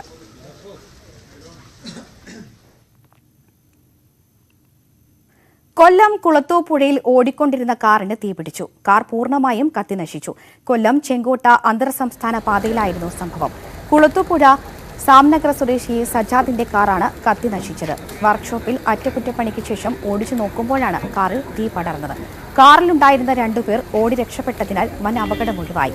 ഷോർട്ട് സർക്യൂട്ടാകാം അപകട കാരണമെന്നാണ് നിഗമനം. ഇടുക്കിയിലെ വിനോദസഞ്ചാര മേഖല വീണ്ടും സജീവമാകുന്നു. അനുകൂലമായ കാലാവസ്ഥ തുടരുകയാണെങ്കിൽ ഓണക്കാലത്തും സഞ്ചാരികളുടെ തിരക്ക് ഉണ്ടാകുമെന്നാണ് പ്രതീക്ഷ. 20 ദിവസത്തോളം ഇടമുറിയാതെ പെയ്ത മഴയിൽ ടൂറിസം മേഖല നിശ്ചലമായിരുന്നു. ഇടുക്കിയിലെ പ്രധാന വിനോദസഞ്ചാര കേന്ദ്രമായ മൂന്നാറിലേക്കുൾപ്പെടെ മഴയൊഴിഞ്ഞ് മാനം തെളിഞ്ഞതോടെ സന്ദർശകരുടെ വൻ ഒഴുക്കാണ് അനുഭവപ്പെട്ടത്. മാട്ടുപ്പെട്ടിയിലും ഇരവികുളത്തും നല്ല തിരക്കുണ്ട്. എന്നാൽ വീണ്ടും മഴയെത്തിയതോടെ ഞായറാഴ്ച മുതൽ സഞ്ചാരികളുടെ വരവിൽ കുറവുണ്ടായിട്ടുണ്ട്. കാലാവസ്ഥ അനുകൂലമായാൽ ഓണക്കാലത്ത് വൻ തിരക്കാണ് പ്രതീക്ഷിക്കുന്നത്. നിരക്കിൽ ആകർഷകമായ ഇളവുകൾ നൽകിയും ഓണസദ്യ ഒരുക്കിയുമാണ് ഹോട്ടലുകൾ സഞ്ചാരികളെ വരവേൽക്കുന്നത്. രാജാക്കാട് മേഖലകളിലെ Ponmudi dam and dale hydel tourism centre, Sreenarayanapuram ripple waterfalls, Kallimali view point, ആനയിറങ്കിൽ ഹൈഡൽ ടൂറിസം സെന്റർ, കൊളുക്കുമല എന്നിവിടങ്ങളിലെല്ലാം സഞ്ചാരികളുടെ എണ്ണം കൂടി. We are from Bangalore. We have come to Idukki district to explore the places. So currently we are at Kalvari Mount place. So it is a nice place, very good viewpoint, nice weather. Vagamon, സത്രം, പരുന്തുംപാറ, പാഞ്ചാലിമേട് വിനോദസഞ്ചാര കേന്ദ്രങ്ങളിലും ഒരിടവേളയ്ക്ക് ശേഷം തിരക്കേറിയിട്ടുണ്ട്.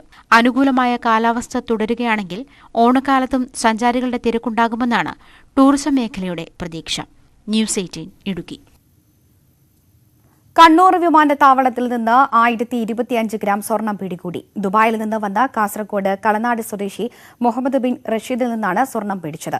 ഡിആർഐയും കസ്റ്റംസും നടത്തിയ പരിശോധനയിലാണ് സ്വർണം കണ്ടെത്തിയത്.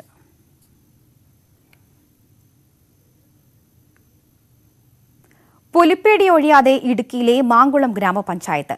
പഞ്ചായത്തിലെ 6 mile ജനവാസ മേഖലയിലാണ് വീണ്ടും പുലിയെത്തിയതെന്ന് നാട്ടുകാർ പറയുന്നത്. മാങ്കുളം ഗ്രാമവാസികൾ വീണ്ടും പുലിപ്പേടിയിലാണ്.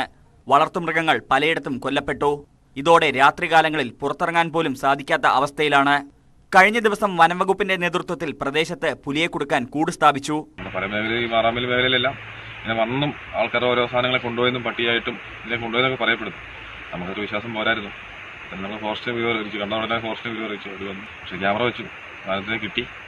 ഈ പുലി ഇങ്ങനെ ക്യാമറയിൽ ഇങ്ങനെ പതിഞ്ഞിട്ടുണ്ട്. അങ്ങനെ വന്നു. പിന്നെ കഴിഞ്ഞ ദിവസം പ്രാവശ്യം താഴെ വെച്ച് സ്ഥാപിച്ചേടം കണ്ടപ്പോഴാണ് ഇന്നലെ വൈകുന്നേരം വൈഫ് വീട്ടിൽ മുറ്റത്ത് വെച്ച് കാണുന്നത്. ഇവിടെ ഒരു 6:30 ആകുമ്പോഴത്തേക്കാണ് ഇരുട്ടി തുടങ്ങുന്നത്. അപ്പോൾ ആ സമയത്തൊക്കെ പിള്ളേർ വരെ എല്ലാം മുറ്റത്തും കേട്ടുണ്ടാകുന്ന സമയമാണ്. അടുത്തിടെ കർഷകനായ ബിജു ജോണിന്റെ 2 ആടുകളെ കൊന്നിരുന്നു. ഇവയെ ആക്രമിച്ചത് പുലി തന്നെയാണെന്ന് സ്ഥിരീകരിച്ചു. പെരുമ്പൻകുത്ത്, മുനിപ്പാറ മേഖലകളിലും വളർത്തുമൃഗങ്ങൾ ആക്രമിക്കപ്പെട്ടിരുന്നു.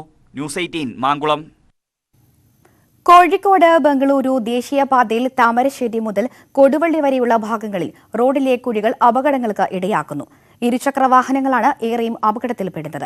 രാത്രിയിൽ വെള്ളം നിറഞ്ഞ കുഴി ശ്രദ്ധയിൽപ്പെടാത്തതും അപകടത്തിന്റെ വ്യാപ്തി കൂട്ടുന്നു. ദിവസവും ആയിരക്കണക്കിന് വാഹനങ്ങൾ കടന്നുപോകുന്ന കോഴിക്കോട് ബംഗളൂരു ദേശീയപാതയിൽ നിന്നുള്ള കാഴ്ചയാണിത്. താമരശ്ശേരി ചുങ്കം മുതൽ കൊടുവള്ളി നെല്ലാങ്കണ്ടി വരെയുള്ള ഭാഗങ്ങളിൽ 100-ലേറെ കുഴികളുണ്ട്. ഇതിൽ കൂടുതലും ഏറെ ആഴത്തിലുള്ള കുഴികളാണ്. കുഴി ശ്രദ്ധയിൽപ്പെടാതെ വരുന്ന വാഹനങ്ങൾ പെട്ടെന്ന് വെട്ടിക്കുന്നത് അപകടങ്ങൾക്ക് കാരണമാവുന്നുണ്ട്. കുഴിയിൽ ചാടുന്ന ഇരുചക്ര വാഹനങ്ങളിൽ നിന്ന് യാത്രക്കാർ തെറിച്ചു വീഴുന്നതും പതിവാണ്. കൊടുവള്ളി മണ്ണിൽക്കവിൽ റോഡിലെ വെള്ളക്കെട്ടും കുഴിയും കാരണം നിരവധി അപകടങ്ങളാണ് സംഭവിക്കുന്നത്. നാട്ടുകാർ അപായ മുന്നറിയിപ്പുകൾ സ്ഥാപിക്കുന്നുണ്ടെങ്കിലും രാത്രിയിൽ ഇതെല്ലാം വാഹനങ്ങൾ ഇടിച്ചു തെറിപ്പിക്കുകയാണ്. ഇടയ്ക്കിടയ്ക്ക് 4 കൺസ്ട്രക്ഷൻ വണ്ടീൻ്റെ അവർ വേസ്റ്റ് കൊണ്ടുവരുന്നുണ്ട്. അത് 2 ആഴ്ച മുന്നേ അത് 2 ദിവസം കൊണ്ട് അത് തിരിച്ച് റോഡിൽ ഒന്നായിട്ട് ചരക്കല്ലായി മാറിയിട്ട് അതിലും വലിയൊരു അപകടമായിട്ട് മാറുകയാണ്. അതിനുശേഷം ഞങ്ങൾ ടയർ എടുത്തേക്കുന്നുണ്ട്. ടയർ രാവിലെ എടുത്തുവെച്ചാൽ നേരം വെളുക്കുമ്പോഴേക്കും പിന്നെ അത് പോകുന്നുണ്ട്. ഇന്നിപ്പോൾ 2 എടുത്തുവെച്ച് അവിടെ ഇവിടുന്ന് രാത്രി വരുന്ന വാഹനങ്ങൾ കാണാതെ തട്ടിത്തെറിച്ച് പോവുകയാണ്. തൊട്ടടുത്ത വാവാടങ്ങാടിക്ക് സമീപത്തെ കുഴിയിലും അപകടങ്ങൾ പതിവാണ്. ചൊവ്വാഴ്ച രാവിലെ സ്കൂട്ടർ യാത്രക്കാരായ ദമ്പതികൾ അപകടത്തിൽപ്പെട്ടതാണ് അവസാന സംഭവം. ഇപ്പോൾ ഇന്നലെ ഞാൻ എൻ്റെ കൺമുന്നിൽ തന്നെ 2-3 പേര് അവിടുന്ന് ബൈക്ക് സ്കിഡായി വീഴാൻ പോയി. ഇപ്പോൾ ഒരു സ്ത്രീ വീണ സമയത്ത് നമ്മൾ പോയിട്ട് പെട്ടെന്ന് എടുത്തുങ്ങാണ്ട് മാറ്റിയത് കൊണ്ട് ഒരു ബാക്കിൽ വന്ന വണ്ടി കയറാതെ പോയി. ചുങ്കത്തെ കുഴി വെട്ടിക്കുന്നതിനിടെ കഴിഞ്ഞ ദിവസം ഓട്ടോറിക്ഷ മറിയുകയും ഡ്രൈവർക്ക് പരിക്കേൽക്കുകയും ചെയ്തു. അത് ആ റോഡിൻ്റെ കുഴിയിൽ ഞാൻ നേരെ വരുമ്പോൾ കാറ് വന്നു. കാറിനെ വെട്ടിക്കാൻ വേണ്ടിയിട്ട് ഓട്ടോറിക്ഷ ഞാൻ വെട്ടിച്ച് മാറ്റി. രാത്രിയിൽ കുഴിയിൽ ചാടുന്നവരെ രക്ഷിക്കാൻ പോലും പലപ്പോഴും ആരും ഉണ്ടാവാറില്ല. ദേശീയപാതയിലെ നവീകരണ പ്രവൃത്തി ആരംഭിച്ചിട്ട് വർഷങ്ങളായെങ്കിലും കുഴിയടയ്ക്കാൻ പോലും ഇതേവരെ കരാർ കമ്പനി തയ്യാറായിട്ടില്ല. കുഴികളടയ്ക്കാൻ നടപടി ആവശ്യപ്പെട്ട് ജനകീയ സമരം നടത്താനാണ് നാട്ടുകാർ ആലോചിക്കുന്നത്. ന്യൂസ് 18 താമരശ്ശേരി. നാട്ടുവർത്തമാനത്തിൽ ഇനിയൊരു ഇടവേള.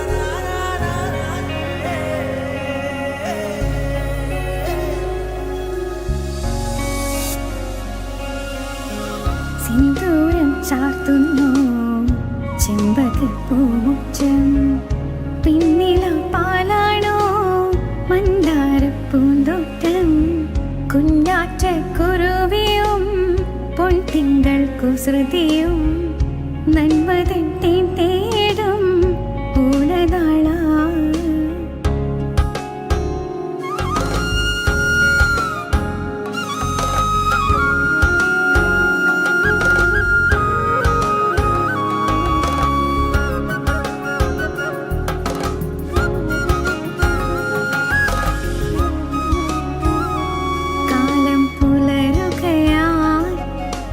പേടികളെ പോകൂ മനസ്സുകളിൽ ചിങ്ങപ്പൂവനിയായി പൊന്നും കതിരുകളെ തുമ്പിപ്പൂങ്കുടകൾ ചൂടി കസവുവയിൽ ചേലകൾ ചാർത്തിടുമേ.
കാർഷിക കേരളം.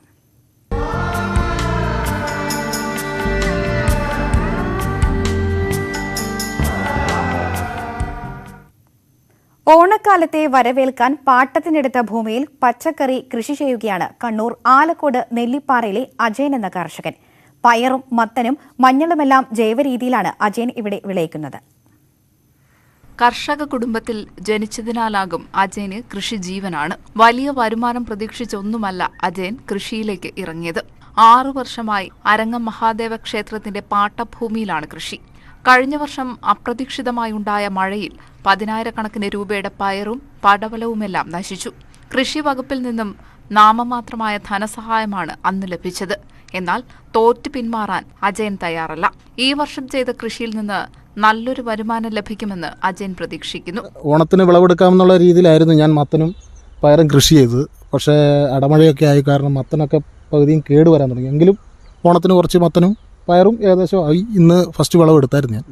ഒരിക്കലും ലാഭകരത്തിന് വേണ്ടി ഞാൻ ചെയ്തിട്ടില്ല. വെറുതെ ഒരു മനസ്സിനൊരു സംതൃപ്തിക്ക് വേണ്ടിയും കാർഷിക മേഖലയിൽ ഞാൻ ഒരു കർഷക കുടുംബത്തിലാണ് ജനിച്ചത്.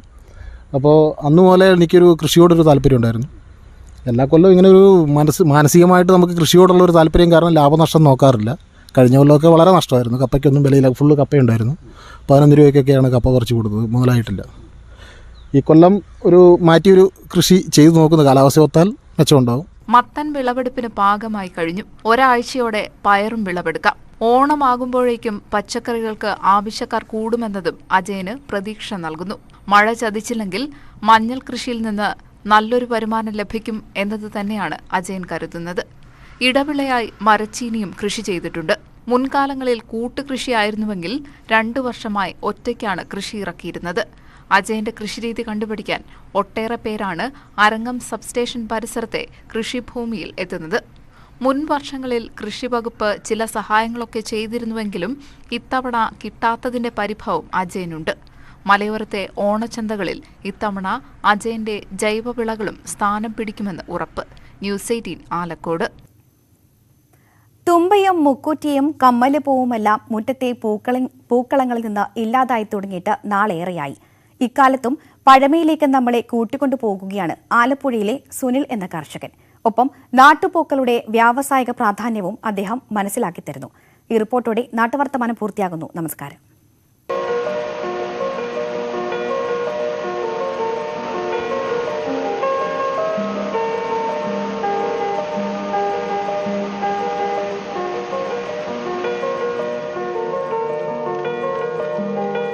തുമ്പപ്പൂവും തൂശനിലയുമെല്ലാം മലയാളിയുടെ ഓണസങ്കല്പങ്ങളിൽ ഒഴിച്ചുകൂടാനാവാത്തതാണ്. എന്നാൽ നാട്ടുപൂക്കളായ തുമ്പയും മുക്കുറ്റിയുമൊക്കെ ഗ്രാമപ്രദേശങ്ങളിൽ പോലും ലഭ്യമല്ലാതായി മാറിയിരിക്കുന്നു. അതുകൊണ്ട് തന്നെ ഇത്തവണ ഓണവിപണി ലക്ഷ്യമാക്കി തുമ്പ തന്നെ കൃഷി ചെയ്തിരിക്കുകയാണ് ആലപ്പുഴ ചേർത്തലയിലെ കർഷകനായ സുനിൽ.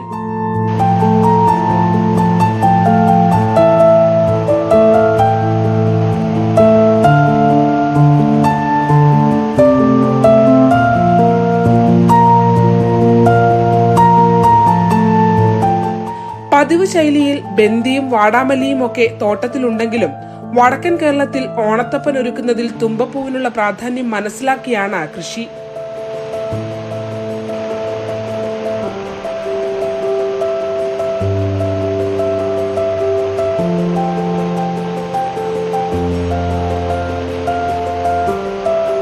നാട്ടിൻപുറത്ത് നിന്ന് ശേഖരിച്ച തൈകളാണ് കൃഷിക്കായി ഉപയോഗിച്ചത്. നട്ട് 30 ദിവസത്തിനുള്ളിൽ തുമ്പക്കുടം രൂപപ്പെട്ട് പൂക്കൾ വരും. ഉത്രാടത്തിന് തൊട്ടു മുമ്പാണ് വിൽപ്പന. 100 ഗ്രാം തുമ്പക്കുടത്തിന് 100 രൂപ വരെ ലഭിക്കും. കഴിഞ്ഞ ഓണക്കാലത്ത് എറണാകുളത്തുള്ളൊരു സുഹൃത്ത് നമ്മുടെ തുമ്പപ്പൂ തിരക്കിക്കൊണ്ട് ഇവിടെ വന്നു. ആ സമയത്ത് നമുക്ക് തുമ്പപ്പൂ കൊടുക്കാൻ പറ്റാത്ത ഒരു സാഹചര്യം ഉണ്ടായി. എന്നാൽ അദ്ദേഹത്തിൻ്റെ നിർബന്ധത്തിന് വഴങ്ങി കുറച്ച് തുമ്പപ്പൂ പറിച്ചു കൊടുക്കുകയാണ് ഉണ്ടായത്. അപ്പോൾ നമ്മുടെ മനസ്സിൽ തോന്നി നാടൻ പൂക്കളുടെ ഒരു ശേഖരണം ഉണ്ടായാൽ ഈ ഓണത്തിന് പ്രയോജനം ചെയ്യുന്നുണ്ടെന്ന് മനസ്സിലായി. അതനുസരിച്ച് നമ്മൾ തുമ്പപ്പൂ ഉൾപ്പെടെ നാടൻ പൂക്കളുടെ ഒരു ശേഖരണം ഇവിടെ ഉണ്ടാക്കി. വാടാമല്ലിയുടെ 3 കളർ ഉണ്ട്, അതുപോലെ ബന്ദിയുടെ 2 കളറുണ്ട്, അതുപോലെ തന്നെ ജമന്തിയുണ്ട്. അങ്ങനെ മൊത്തം 7 കളർ പൂക്കളാണ് ഇപ്പോൾ നമ്മളിവിടെ വിരിയിച്ചിട്ടുള്ളത്. 5 കളർ പൂക്കളുടെ ഒരു കിറ്റ് 500 രൂപയ്ക്ക് അത്തപ്പൂക്കളം ഇടുന്ന ഓരോരുത്തർക്കും കൊടുക്കുന്നതിന് വേണ്ടിയിട്ടുള്ള ഒരു സംവിധാനമാണ് ഇപ്പോൾ നമ്മളിവിടെ സ്വീകരിച്ചിട്ടുള്ളത്. ഒറ്റ ചെടിയിൽ നിന്നും 30 മുതൽ 50 വരെ തുമ്പക്കുടം ലഭിക്കുമെന്ന് കർഷകർ പറയുന്നു. തുമ്പയോടൊപ്പം സാധാരണയിൽ നിന്ന് വ്യത്യസ്തമായ ഇനം വാടാമല്ലി പൂക്കളും സുനിലിന്റെ തോട്ടത്തിലുണ്ട്.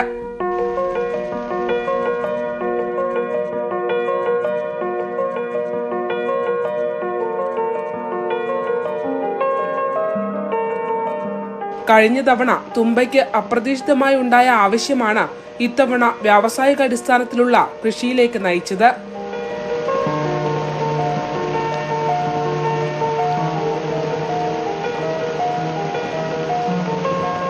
News18 ആലപ്പുഴ.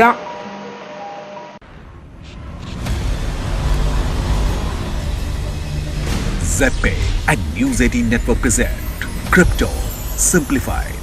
നമസ്കാരം. ക്രിപ്റ്റോ കറൻസികളെ കുറിച്ച് നെറ്റ്വർക്ക് 18ഉം സെപ്പയും ചേർന്ന് അവതരിപ്പിക്കുന്ന ക്രിപ്റ്റോ സിംപ്ലിഫൈഡ് എക്സ്പ്ലെയിനറിലേക്ക് സ്വാഗതം. ക്രിപ്റ്റോ കറൻസികളെ കുറിച്ചുള്ള സാങ്കേതിക കാര്യങ്ങൾ വിശദീകരിക്കുന്നതാണ് crypto simplified explainer. Crypto currency എന്ന് കേൾക്കുമ്പോൾ സാധാരണ നമുക്ക് പെട്ടെന്ന് മനസ്സിൽ വരുന്നത് ബിറ്റ്കോയിൻ എന്ന പേരാണ്. ഏറ്റവും വിലയേറിയ ക്രിപ്റ്റോ കറൻസിയായ ബിറ്റ്കോയിൻ എങ്ങനെയാണ് പ്രചാരം നേടിയതെന്നാണ് ഇന്ന് ക്രിപ്റ്റോ സിംപ്ലിഫൈഡ് എക്സ്പ്ലെയിനർ പരിശോധിക്കുന്നത്. ഏറ്റവും കൂടുതൽ ആളുകൾക്ക് പരിചിതമായ ക്രിപ്റ്റോ കറൻസി ബിറ്റ്കോയിൻ ആയിരിക്കും. എന്നാൽ ആദ്യത്തെ ക്രിപ്റ്റോ കറൻസി ബിറ്റ്കോയിൻ അല്ല. 1990 രംഗപ്രവേശം ചെയ്ത ഇ ക്യാഷ് ആണ് ആദ്യത്തെ ക്രിപ്റ്റോ കറൻസിയായി പരിഗണിക്കപ്പെടുന്നത്. ഡിജി ക്യാഷ് എന്ന കമ്പനിക്ക് വേണ്ടി ക്രിപ്റ്റോഗ്രാഫറായിരുന്ന ഡേവിഡ് ചവാം ആണ് ഈ ക്യാഷ് രൂപകൽപ്പന ചെയ്തതും മൈൻ ചെയ്തെടുത്തതും. 1983 ക്രിപ്റ്റോ കറൻസികൾക്ക് ആധാരമായ blind signatures for untraceable payments എന്ന പ്രബന്ധം തയ്യാറാക്കിയതും അദ്ദേഹമായിരുന്നു. ഈ ക്യാഷിന് ശേഷവും ഡിജിറ്റൽ കറൻസി എന്ന നിലയിൽ നിരവധി പരീക്ഷണങ്ങൾ ലോകത്ത് നടന്നിരുന്നു. ഇതിൻ്റെ എല്ലാം പൂർണ്ണതയാണ് 2009 ബിറ്റ്കോയിൻ്റെ പിറവിയിലേക്ക് നയിച്ചത്. ബിറ്റ്കോയിന് ഇന്ന് 13 വർഷത്തെ ചരിത്രമാണുള്ളത്. 2009 ബിറ്റ്കോയിൻ വന്ന ശേഷം 2 വർഷം കഴിഞ്ഞ് 2011 ആൾട്ട് കോയിനുകൾ വന്നു. പിന്നെയും 5 വർഷം കഴിഞ്ഞാണ് അടുത്ത വലിയ മാറ്റം ഡിജിറ്റൽ കറൻസി ലോകത്തുണ്ടായത്. ബ്ലോക്ക് ചെയിനുകളിൽ നിന്നുള്ള കരുത്തുമായി എഥേറിയം ബിറ്റ്കോയിന് ശക്തമായ എതിരാളിയായി. എഥേറിയവും ബിറ്റ്കോയിൻ പോലെ പ്രചാരം നേടി. 2017 ബിറ്റ്കോയിൻ ചരിത്രത്തിലെ മറ്റൊരു നാഴികക്കല്ലുണ്ടായ വർഷം. ബിറ്റ്കോയിൻ വില $10,000 ഇതോടെ ബിറ്റ്കോയിൻ ലോകത്തിന് പരിചിതമാവുകയും ഇടപാടുകാരുടെ എണ്ണം വർദ്ധിക്കുകയും ചെയ്തു. ഇതേ വർഷം തന്നെയാണ് ആദ്യമായി ഒരു ധനകാര്യ സ്ഥാപനം ക്രിപ്റ്റോ കറൻസികളിൽ താൽപ്പര്യം കാണിച്ചത്. 2021 ബിറ്റ്കോയിൻ ചരിത്രത്തിലെ ഇതുവരെയുള്ള ഏറ്റവും ഉയർന്ന വിലയിലെത്തി. $68,000 ആയിരുന്നു 2021 ബിറ്റ്കോയിൻ എത്തിയ മൂല്യം. ബിറ്റ്കോയിൻ്റെ വളർച്ചയെക്കുറിച്ചാണ് ഇന്ന് നമ്മൾ ക്രിപ്റ്റോ സിംപ്ലിഫൈഡിൽ പരിശോധിച്ചത്. മറ്റൊരു വിഷയത്തെക്കുറിച്ചുള്ള എക്സ്പ്ലെയിനറുമായി അടുത്ത ആഴ്ച വീണ്ടും കാണാം. ഈ ലക്കം ക്രിപ്റ്റോ സിംപ്ലിഫൈഡ് എക്സ്പ്ലെയിനർ ഇവിടെ പൂർത്തിയാകുന്നു. നമസ്കാരം.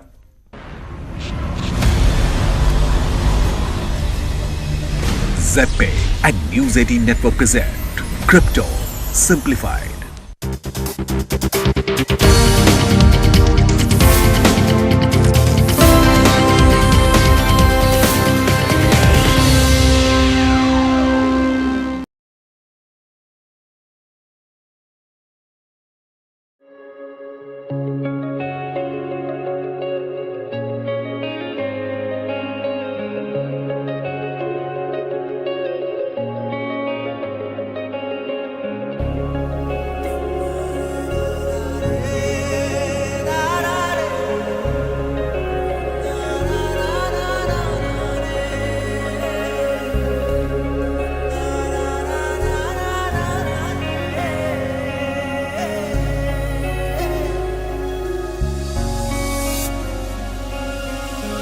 സിന്ദൂരം ചാർത്തുന്നു ചെമ്പകപ്പൂമുറ്റം, പിന്നില പാലാണോ മന്ദാരപ്പൂന്തോട്ടം, കുഞ്ഞാറ്റ കുരുവിയും പൊൻതിങ്കൾ കുസൃതിയും നന്മതൻ തേടും പൂലനാള.